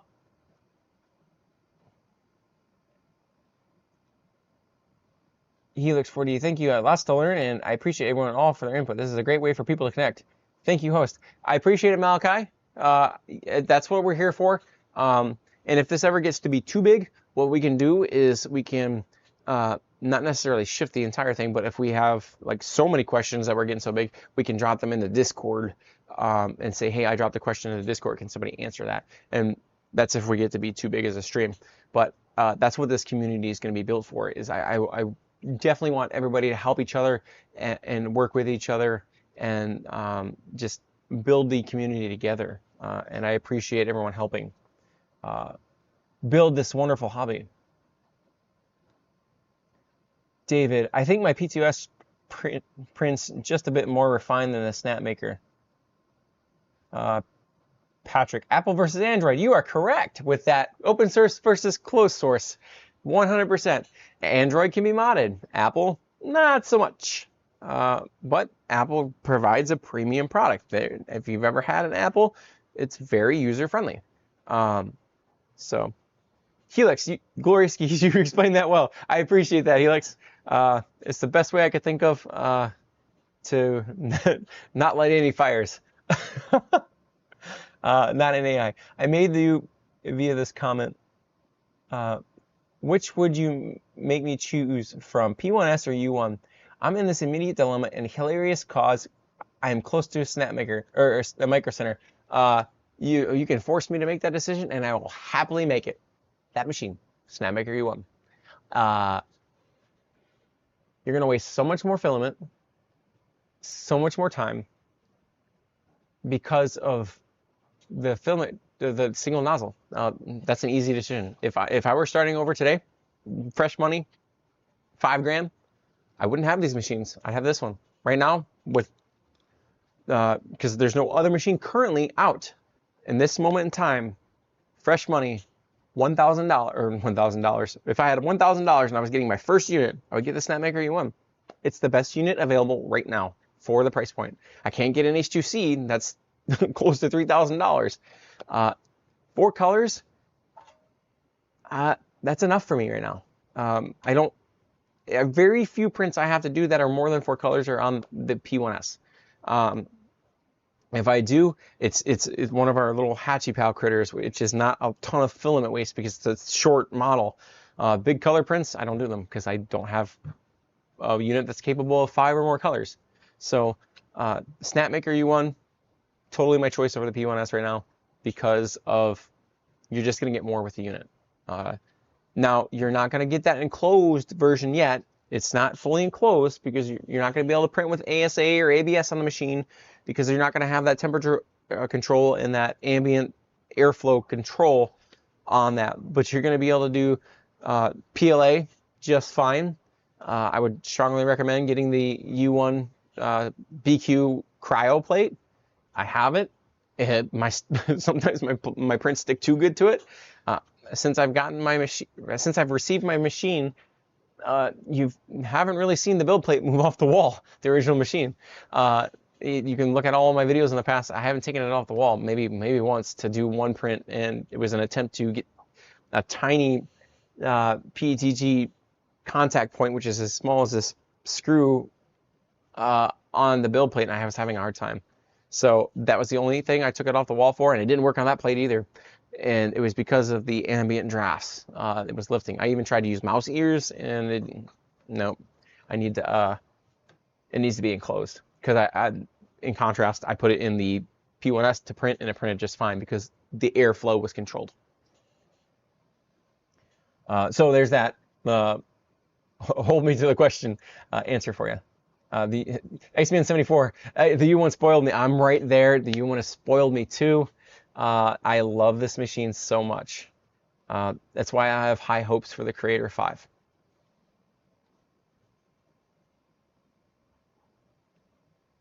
Patrick, yeah, also Grant at 3D Musketeers. Just catch it up in the comments, guys. ST Hilton. I missed what you said earlier about the possible new Bambu printer. You said you were worried about what extruder tech they might be using. Yes, so rumor has it, Bambu should be dropping a new printer, and it's about their scheduled timeline, and I've hinted at it in some of my previous content videos. I think it was like the 25,000 tool swap video, if you want to check that out. There are leaked images through the Bambu Handy app on what printer's coming next. And I don't know if you've ever heard of a Bowden extruder. I don't know how long people have been in the 3D printing world. I've not been in for it extremely long, but long enough to know what a Bowden extruder is and have nightmares about the clicking noise on filament jams. Rumor has it that the dual extrusion that is going to be in the unit for the printhead is going to have and take this with a grain of salt, it's leaked images, there's nothing actually going to be confirmed yet, because no, I don't have inside sources, and if I did, I probably would be under an NDA if I did, and so I couldn't tell you anyways, but I don't. I wish I had an NDA, that'd be great. But the dual extrusion, rumor has it that the printhead couldn't fit both extruder gears or extruder systems inside of the printhead. So what may be coming, heavy grain of salt, is a Bowden extruder on the back of the machine to push that other filament through straight into the thing. What happens with Bowden extruders, if I'm explaining this correctly, and if I'm not, chat family, please correct me. Because the extruder gears are so far away from the hot end, the pressure in the past wasn't enough to reliably print for extended periods of time without filament jams. At least that was my experience with the Neptune 2S. If you wanted to print for longer than, or if I wanted to print for longer than 12 hours, there was a higher chance of a filament jam. That was what happened with the old tech. Now with Bambu, when they release something, this is the other side of the coin I'm going to talk about, when they release something, it just works. So if they do release it with a Bowden extruder, I am fully suspecting they figured out a way to solve that problem, because I would not expect them to release a unit that doesn't work, because everything I have from them currently, P1S, A1, A1 Mini, they just work. They just do. So their track record tells me when they release something, it works. I don't have any of their newer stuff yet because it's above my price point. But it just works. So based on their track record, I'm going to say if it does have a Bowden extruder on, I'm going to get the machine because I need to cover it for content anyways. But if it does have a Bowden extruder on, that's what I'm going to be focusing on, because my experience in 3D printing in the past is it jams a lot. So I hope I explained that.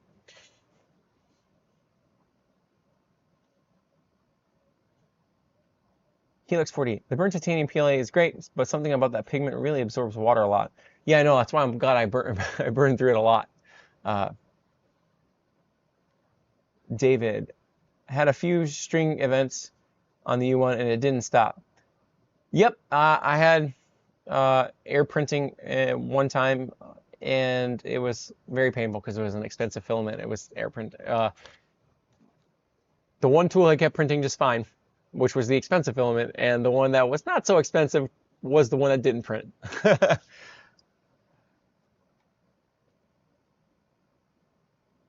David, get the warranties at Micro Center, 3 years.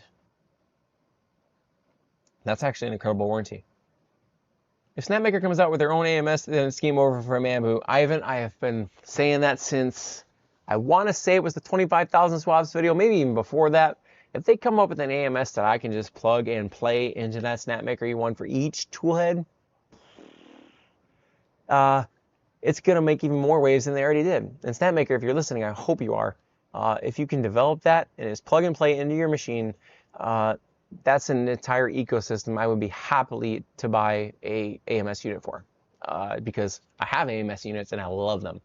I can see for multicolor prints, if I can drop a filament in there and dry it and not have to worry about it, just plug and play, it's going to make the workflow so much easier, at least for me. I can't speak for everyone, but at least for me.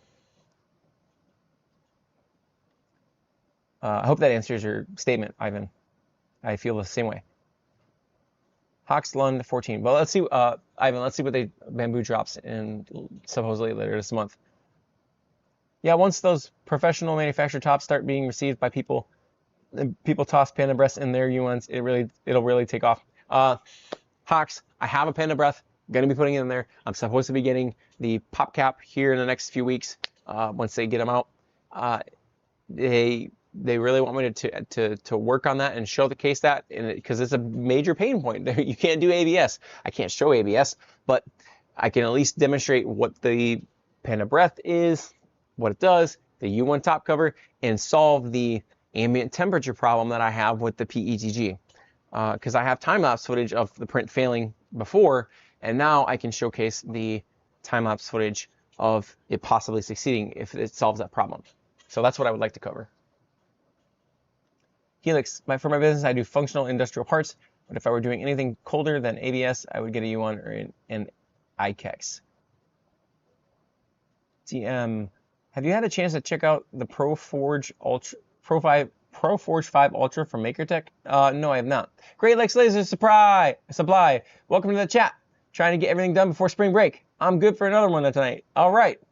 So, Great Lakes Laser Supply has graciously donated a $10 gift card, or $10 off a purchase from their store.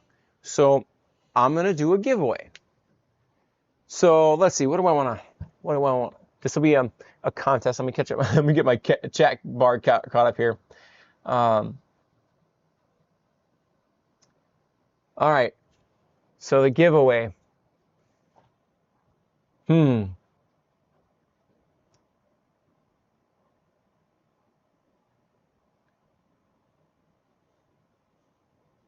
I got a good one. Let's see who's watched some early content footage on the channel. Close to a year ago now, and I've said it on the live stream before and stuff too. If you can guess the nickname of my son it's been put out in content, and I'll give you a hint now too on the live stream. His nickname is a Marvel character. So if you can guess his nickname, and I'll specifically even give it a deeper hint, it's an X-Men character. Great Lakes Laser Supply, $20 gift card for Great Lakes Laser Supply. If you can guess the nickname of my son for the channel, the nickname is a Marvel character, specifically an X-Men character, I'll get you that gift card code.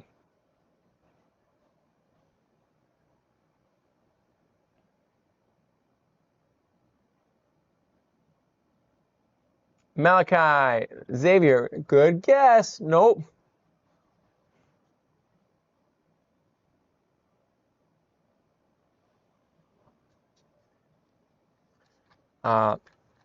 Another hint, I printed a bust of this character in some YouTube content about a year ago. Just Chillin' 3D, Torch, nope. Cayman, Monica, nope.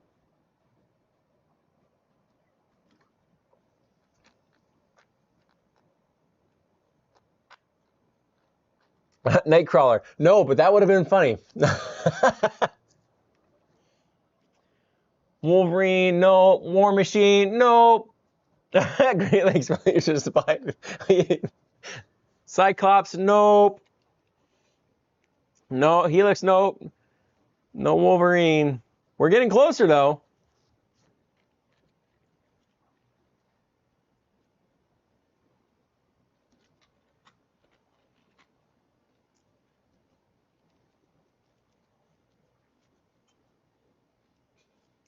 Man, if I give you another hint, then you'll get it.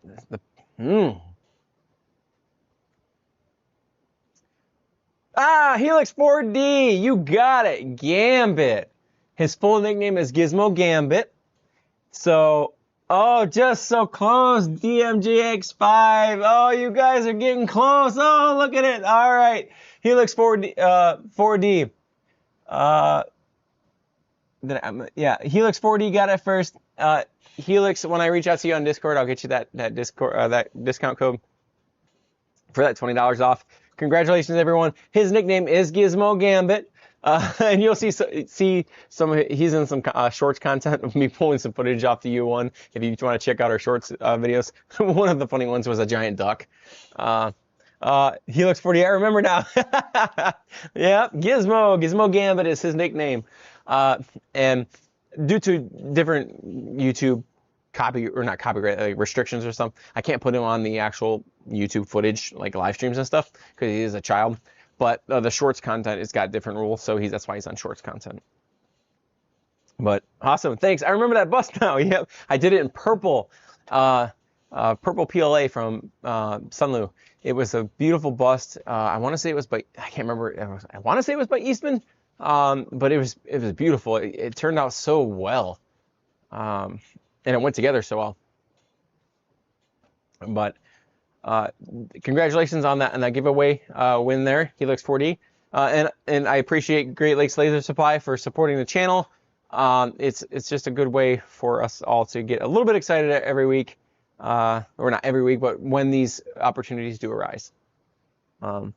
David, any idea if Snapmaker will be allowing community uploading to their app for direct printing like MakerWorld? The app has much to be desired. It's slow, often says unstable, etc.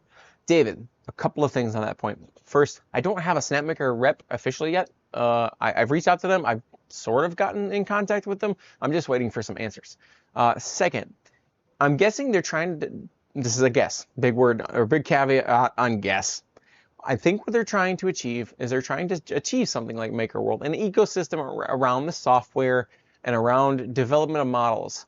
It seems like a lot of these companies are trying to get that platforms established like MakerWorld for the generation of, content and creation of files. So I do believe that they're going to upload that, and they're going to work out the kinks of that software. They have achieved rapid success with their units, so I think that's a lot of what they're trying to focus on to make sure that their quality units stay good quality, and get them out to the community. And I fully suspect over the next 6 to 8 months that software is going to get really defined, especially with the app. Glorious Geese, great to support domestic businesses too. Yeah, absolutely. Great Lakes Laser Supply, they're right here in Michigan and Grand Rapids area. And I actually went to the Maker Summit that they hosted, and I spoke on there on like what it's like to go from hobbyist to 3D printing as a business.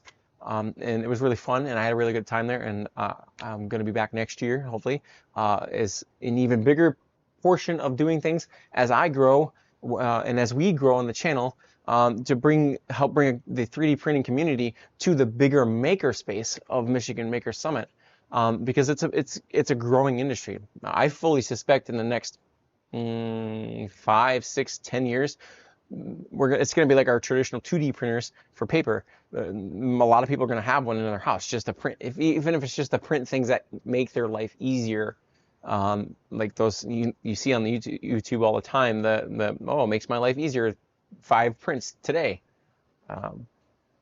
Malachi, it is the Glorious Geeks HQ is the Discord. David, thank you for putting on this discussion. Absolutely, we're here every week. We're doing this every week. It's kind of our shtick. It's been that way for a while, just to hang out, talk the shop. Bring you guys a little bit of what I see up there as news, or if a new item is dropping that is generating interest, or you guys bring an item to me that could be generating interest that I'm not aware of yet. I try to keep my antennas out there, but I don't always detect everything. But it's definitely a hub where we can gather every Wednesday If it doesn't happen for whatever reason, I will post ahead of time. I think we've been doing it for a year now, and I've only like missed once, so it's a pretty good track record of us being here. And we're just building something cool, a hangout community together. So I'm very appreciative of you guys coming in and attending every night, or not every night, but every Wednesday night. And it's just been so fun to be together as a community. We've got about another 14 minutes on the live stream here, so if you guys have any more questions, drop them in the chat as I finish. try to finish this up. But yes, it's a very, very fun thing to have experienced as this grows every week. Very humbling and exciting at the same time. ST Helton, I think I said that right. ST Helton 1. Yeah, this is my third live stream. You're putting together a really cool community. Look forward to watching it more. I appreciate that. And if you guys do enjoy this, please don't forget to hit that subscribe button, because it just helps this get out to more people and see across the bigger YouTube community. Or you can hit the hype button too. I think there's a hype button out there now that is possibly, as I think that's been unlocked recently. All right, so I got to figure out how to put this on for the dual unit. Okay, there it is. For 2 AMS units. Did I put all the screws in here? I have ADHD, so sometimes I get distracted. Yes, so for 2 AMS units, it looks like it goes at the halfway mark.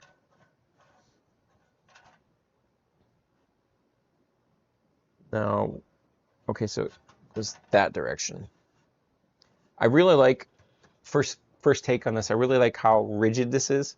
I know that if my cats jump up there and hit it, it's not gonna snap the connector pieces because it's metal and it's screwed together.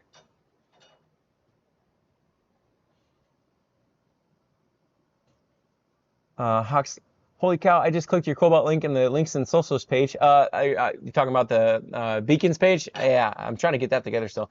That desktop Cobalt tool set just made my day. Going on the shopping list. Thank you. Yeah, that's what, if I remember to put it on the table, I would have used that. So caveat though, if you're working on any electronic parts, these ends are magnetic, so don't stick it into a PCB. Use a standard Allen wrench or hex key. But it is very useful. You'll see in some of my earlier videos that I was doing this with it. So it is super helpful when I'm doing things like this if I had the right, but it's also got Allen keys in it too, so it's like a versatile set.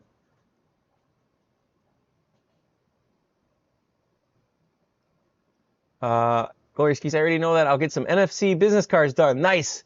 Oh, I didn't know you did that. Great Lakes Laser Supply. I'm gonna check into that for myself. I need to order some business cards for the art fair, so I'll be hitting you up on the email here pretty soon. NFC business cards will be awesome. Extremely awesome.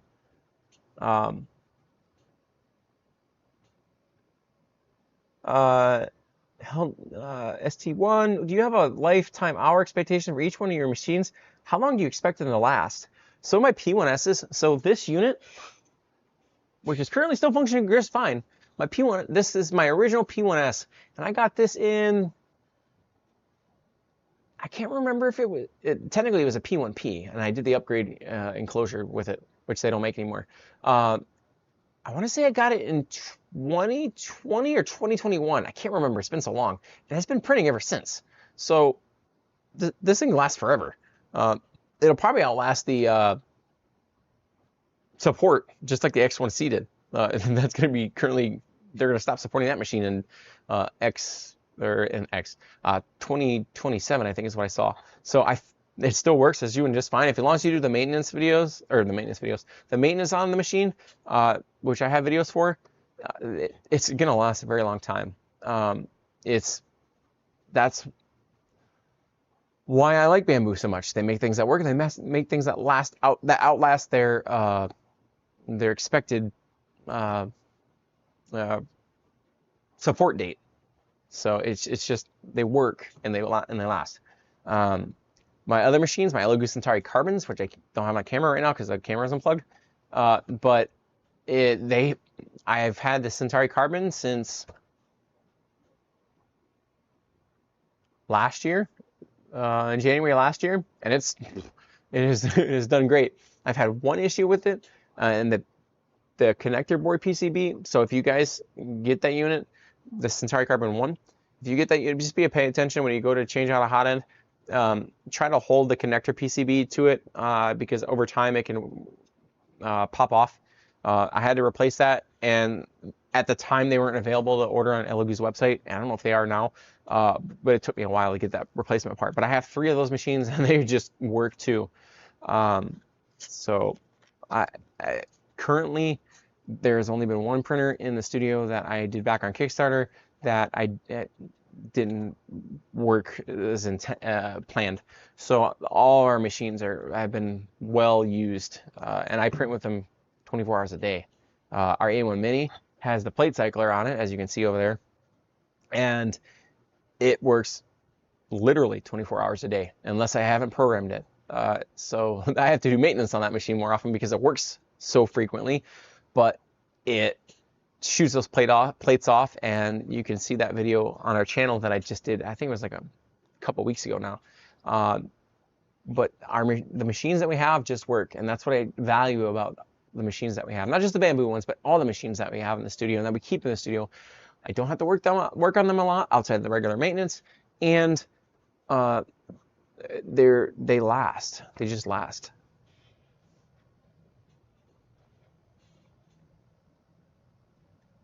I hope that answers your question. Also, BTW has some add-on printed accessories for that thing you're building. Lets you print hangers to place your glass in the middle of that shelf. I appreciate that, Hawks. I will definitely be checking that out then. I didn't know that. I just got this today, actually, in the mail. It came in today in the mail. But the reason why I got this piece of equipment is because I want to get both AMS units up lofted. I could do it with printed mods, and if you've been watching the live stream for a while, actually on one of the live streams, when I first put those printed mods up there, I didn't screw them into the wall behind there, and just relied on the SCOTUS pegboard, and they fell off the wall, or one of them fell off the wall. So I anchored them into the wall. But what I'm trying to do here is I want to get these lifted up to above the printers, 2 units, because the 2 units is about what I use consistently, whether it's one of the AMS units or AMS2 Pro or a combination of other units, but generally it's about 2 AMS units.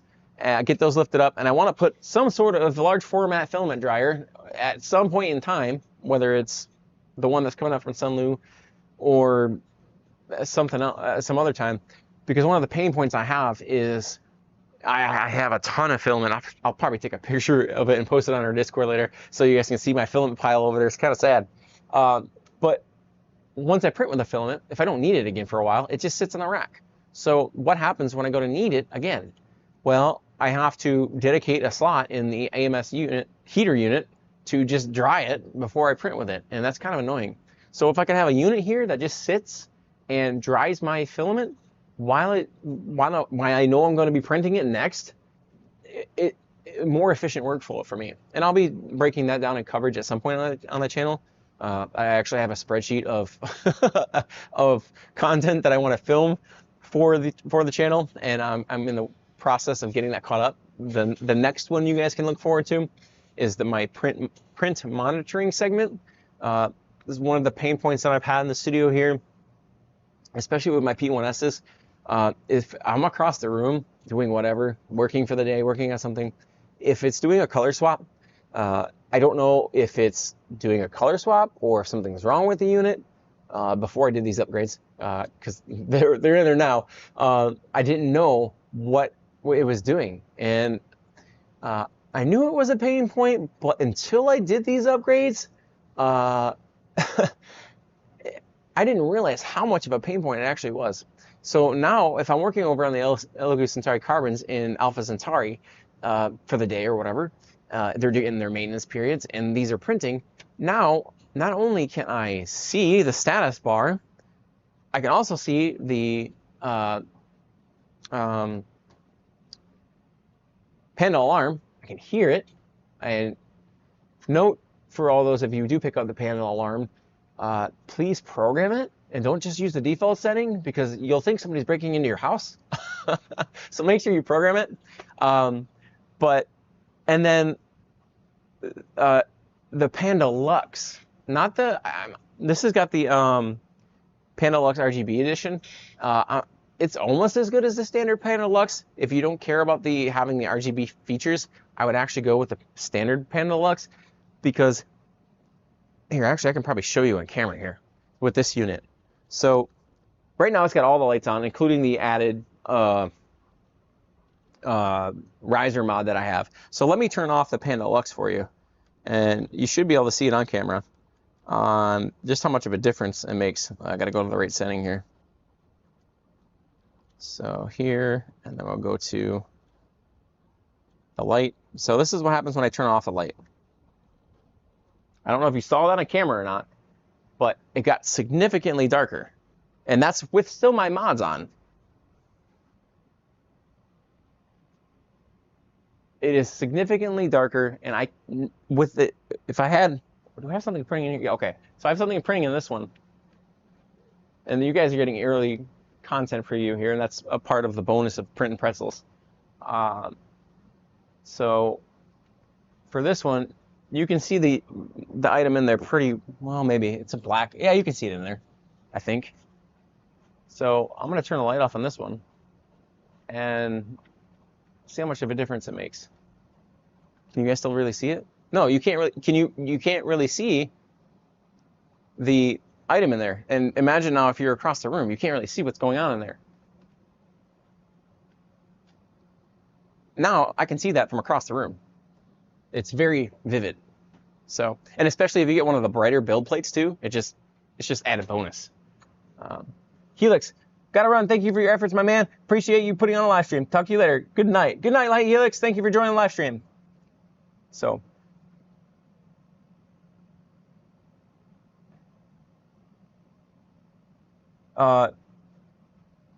Great Lakes Laser Supply. Have a good night. Let's keep growing in business together. Absolutely. Thank you for doing this. We know it's a lot of work to stay consistent. I appreciate it, Great Lakes Laser Supply. You have a great night. And I appreciate another maker in the Michigan area here. But yeah, that BIQU stuff, even if you click the BIQU build plate, that's I think in the link in the description. If anything you order on there would be counted as an affiliate purchase. I'm not saying purchase this. I'm just trying to demonstrate this stuff works. Even with the printed LED risers that I have with the LEDs installed, it wasn't enough. And it's because of where the Panda Lux sits. It sits above the door and it faces the print. So the way I think this works, don't hold me to this, I think the way with the light refracts or refracts/reflects off the model and comes back out the glass is the reason why that happens. It's just like a direct reflection. But it just made a huge difference for me. It's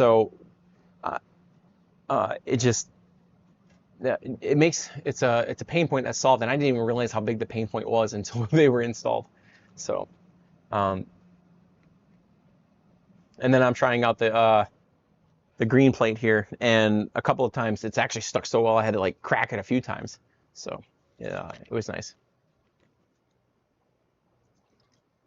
But I'm gonna get this finished installed on the live stream. So if you guys got some more chats, questions, drop them in there. This probably take me another few minutes to get this finished. So these go on upside down. And these are the long screws.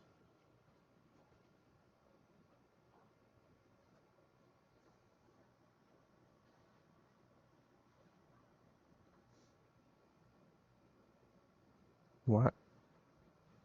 Oh, okay, so there's extra screws this way. Okay, that makes sense.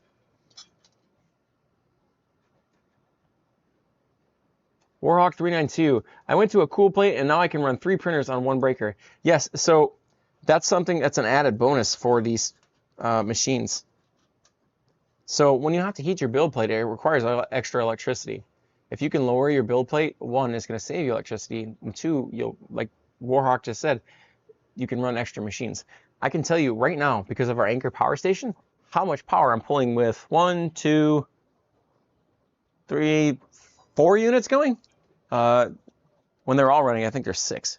So right now, and actually our quiz last week was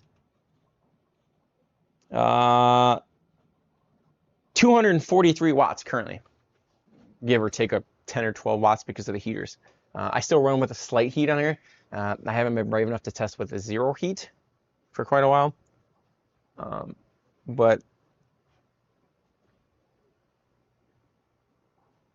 it really helps when it comes to electricity control.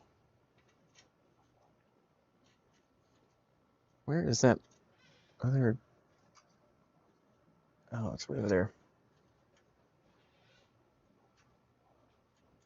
And it's not just the cool plate factor that I really like about them either. It's the adhesion factor. I've had several times where we've had power outages before we had our Anchor power units.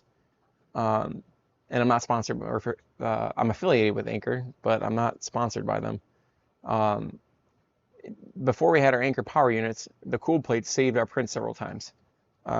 Because since they print at a cooler temperature and they have such a good adhesion surface, when the power went out and it kicked back on, the print didn't fail because of the build plate let it go. It failed because the printer failed to resume the rate section. Most of the time it goes back correctly. Why is this not going in the right spots? Interesting.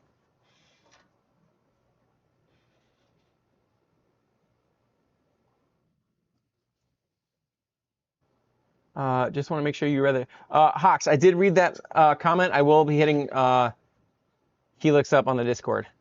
I appreciate catching me up on that. That would be awesome. It would solve a pain point for me in the studio, especially when it related to content. Because I want to be able to do the content I can't talk about right now, or I don't know if I can or can't not talk about it. I'm not under an NDA, but it hasn't been told me not. But anyways, there's something coming for the A1 later this year. I can't tell you what it is, but I am working on getting content ideas filmed around it based off of this machine over here. And I need to be able to print a big basket, and I don't have a machine that can currently do that reliably. Why is this screw not going in there properly? There it goes. I appreciate it, Hawks, for bringing that to my attention. I just want to get this installed here on the live stream and hang out for a little longer, because this is the time I have dedicated for getting this done tonight.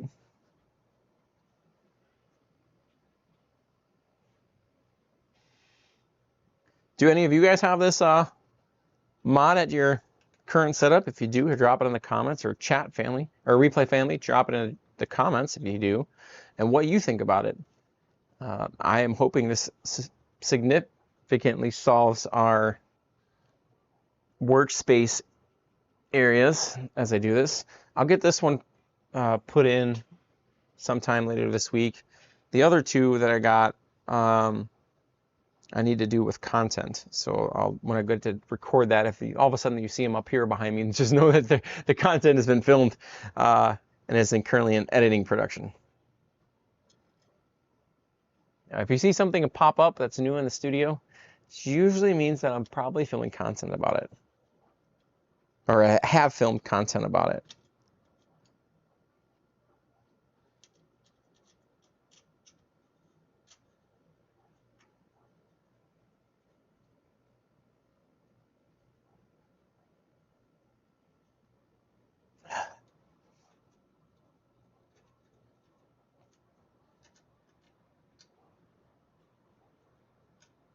I want to make sure these are tight, because I don't want to have the same problem I did with those printable mods I did.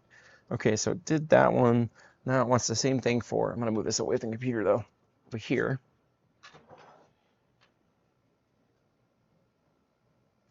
Hawks, I did buy that mod. It's great, way better than the ones you print. Love the metal sturdiness. This was for my X1C. Just as long as you don't put it on that middle bamboo, that spot seems to be taken. I'm hoping that I'm hoping that they're still able to. I know Dante will be able to at least crawl in there and probably sleep his life away in there. But yeah, they have other printers though. Riley, actually, I'm surprised he's over here on the side tonight. He's usually over, oh, it's because those other ones aren't running. He's usually over on the Centauri Carbons. He'll hang out over there because there's a window on the top of the next one. So not only does he get to recline in luxury and heat, but he gets to look out at the world out there and watch all the wildlife. So.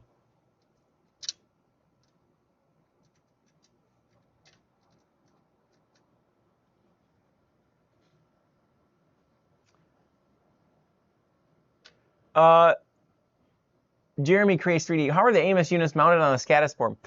There is a riser that you can print for the SCADAS board panels, or not a riser, but a mount that you see back there. And when I go to do this actual content, I'll put that in the video, and I'll see if I can't find that, and I'll drop it in our Discord later tonight for that unit. But I will make a huge caveat for that mod. If you print it, you're going to want to get some sort of reinforcement behind it anyways, because unless you can figure out how to print the SCADAS, I keep saying SCADAS, SCOTUS pieces as part of the bracket, they can come loose.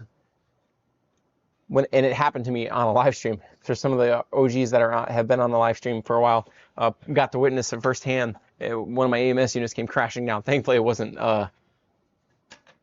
It didn't damage the unit, thankfully, or any furry felines. But just make sure that when you print it, you mount it to, or you use some sort of really good adhesive. I used Gorilla Glue, and it wasn't enough. Now the second iteration that I did with it, I used I think it's by Matter Hackers, 3D Gloop, specifically for PETG. Don't use PLA either. PLA will not withstand the weight / possible heat. Warhawk 3912. Are you going to buy the U1 hat or print and build one? So Warhawk, BIQU has graciously told me that they are going to send me the pop hat. So when I get it in the studio, I will cover that content. And not only will I be covering that content, I'll cover the Panda Breath installation with that, and the rest of the Popverse that they're going to be coming out with their content. They really like on how I showcase it, how when I do use something, it's not, so I'm not just trying to sell something.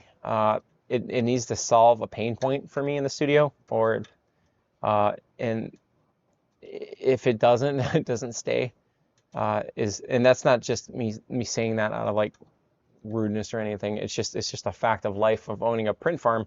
And as this print farm grows, it needs to work for me and make something more efficient. It's got to solve a pain point, and that's kind of what BIQU shtick is at least for the most part, is solving a pain point that as a model. Like what we saw earlier with the Panda Lux, it solved the pain point I didn't even know the machine really had, or how big of a pain point it was, until I actually got it installed, and I was like, whoa. It's just the way that it was presented. But yes, we will be covering the PopCap when it gets here.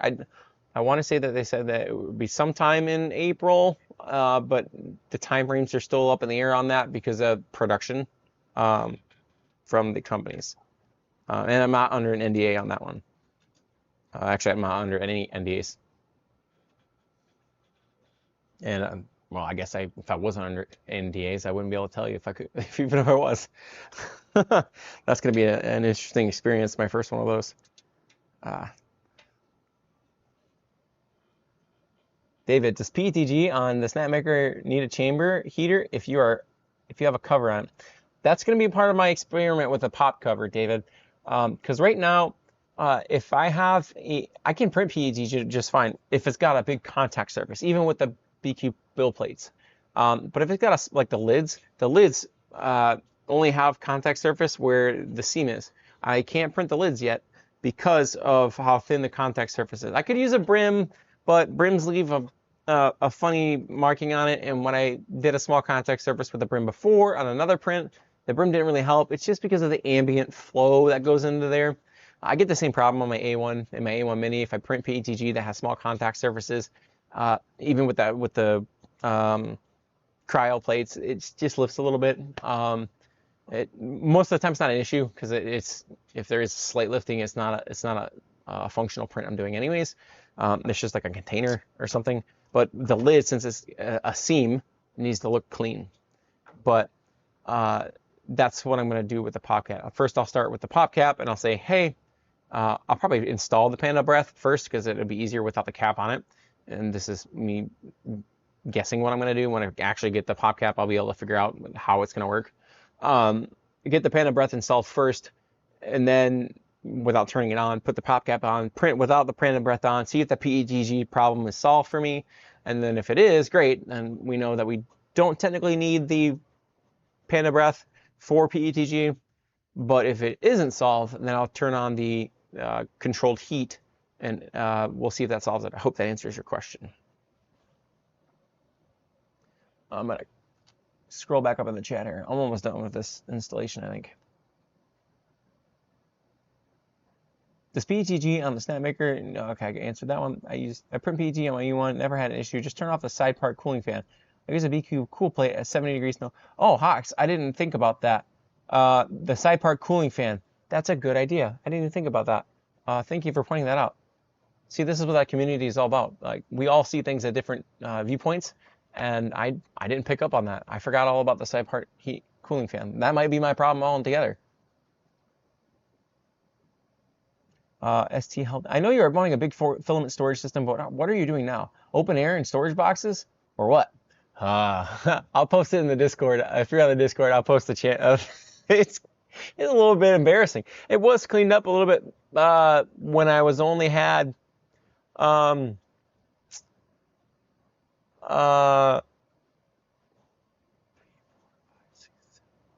so 7 shelves with approximately 1, 2, 3, 4, 5, 6, 7, 8, 9, 10, 11, 12. 12 rolls of filament with 7 shelves. And that's just PLA. And that's full. And I have about that many on the ground because I don't have enough space for it. That's part of the upgrading the studio, maybe getting a new studio soon. Getting studio plus what the studio is in. We listed our house. We've had a successful offer. Now we have to find a home. But anyways, I have so many rolls of filament that I only print with periodically. And PETG, I can get it all in one rack, no problem. But PLA, forget it. I have so many colors that it's not even funny. And most of it's Sunloo. I'd say about 85% of it's Sunloo. But if I'm not using it, it just sits there on an open rack. And it's not even like a BIQU rack or anything. It's just something I got off of Amazon that actually didn't work. Because I was like, oh, this is cool. I'm going to order it. It's got rolly feet on it. Well, I ordered it. The rolly feet collapsed because of the weight. And now it's just a standard rack without the feet on it. But no, it's a super pain point in the studio. It looks ungodly, and if I pull something off the rack, I can't just print with it because a lot of it's been out there for 2-3 months and it's absorbed moisture. So I have to stick it in an AMS unit that has already probably full because it's printing with colors. So I have to figure out one of those slots. And it's just, to be honest, it's kind of annoying. Like, I need to figure out something that makes that flow better because I can't have my AMS unit full of colors that I want to print. So that's why I have high hopes for the Sunloo unit when it comes out. This should be tight now.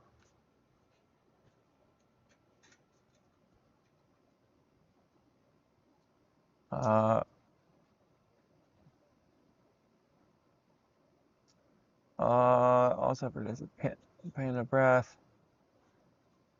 ST, I hope that answered your question. Also, for some reason, the Panda Breath on my U1 tosses a lot of false positive with dirty plate detection. I see the extra stuff in the chamber. You can just hit continue anyways, letting you know. Okay, thank you. I appreciate that heads up.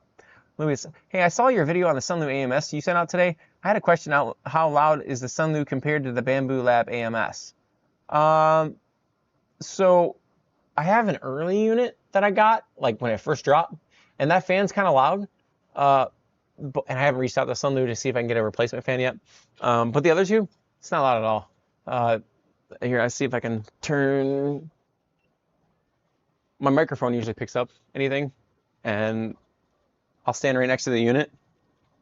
I don't know if you guys can hear anything.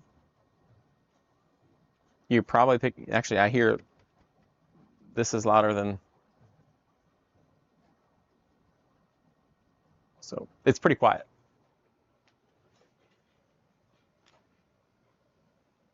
I hope that answers your question, Luis. It is pretty. I will say it's quieter than my iBoss machine. Malachi, what is your preference for 3D developing software? Right now, my only experience is a little bit of Tinkercad. And earlier in the live stream, I talked about how it just I don't have time to dedicate that to that right now. I would love to. I still work full time. Behind the scenes footage. I still do work full time, so this isn't like a full time gig or anything, so where I could dive into that. But I definitely would love to do it more. I've started tinkering around with Tinkercad. I'm trying to figure out how to put in what is it called?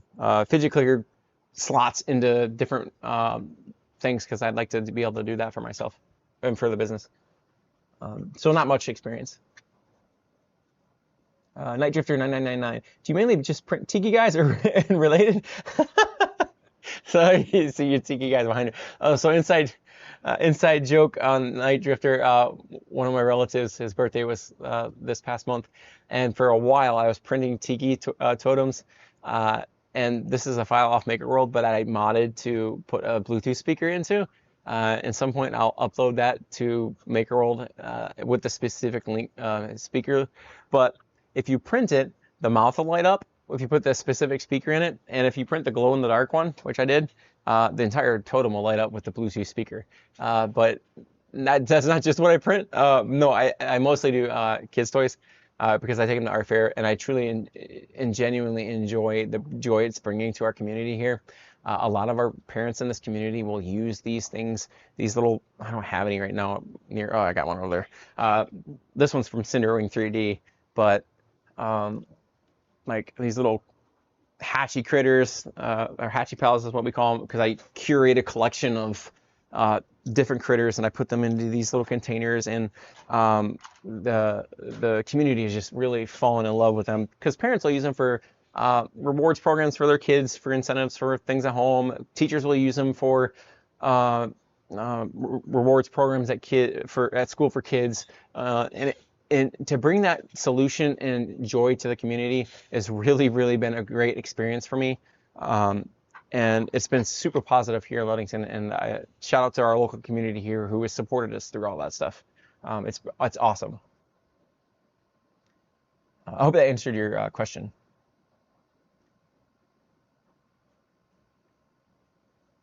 Had some same issue, and I turned off the fan like suggested, and it worked. All right, I will definitely have to try that out, Warhawk. I might be printing the top of this tonight. Good luck on the house offer. Thank you, I appreciate that. The Panda Breath would be better in top cover. CC3D projects designed a pod top cover for the U1. It looks awesome. I did see CC3D's, shout out to them, that design that they're working on. It does look pretty slick. Russell, Cobra X is such an improvement over the A1 and prints way faster. Just hope it's reliable long term. And that's what, Russell, that's the trade-off. I can definitely tell you the A1 has produced tons and tons and tons and tons of things for me. Part of the content that I did for the A1 Mini for those fidget clickers, the tentacles, I just finished printing all the tentacles on the A1 for all the jellyfish fidget clickers. So it's printed a lot, and I'm very happy with the unit, especially for the price it is. And I'm not affiliated with Bambu in any way at this time. Riley, what are you doing? I gotta put these in, buddy. I keep getting distracted, Gotta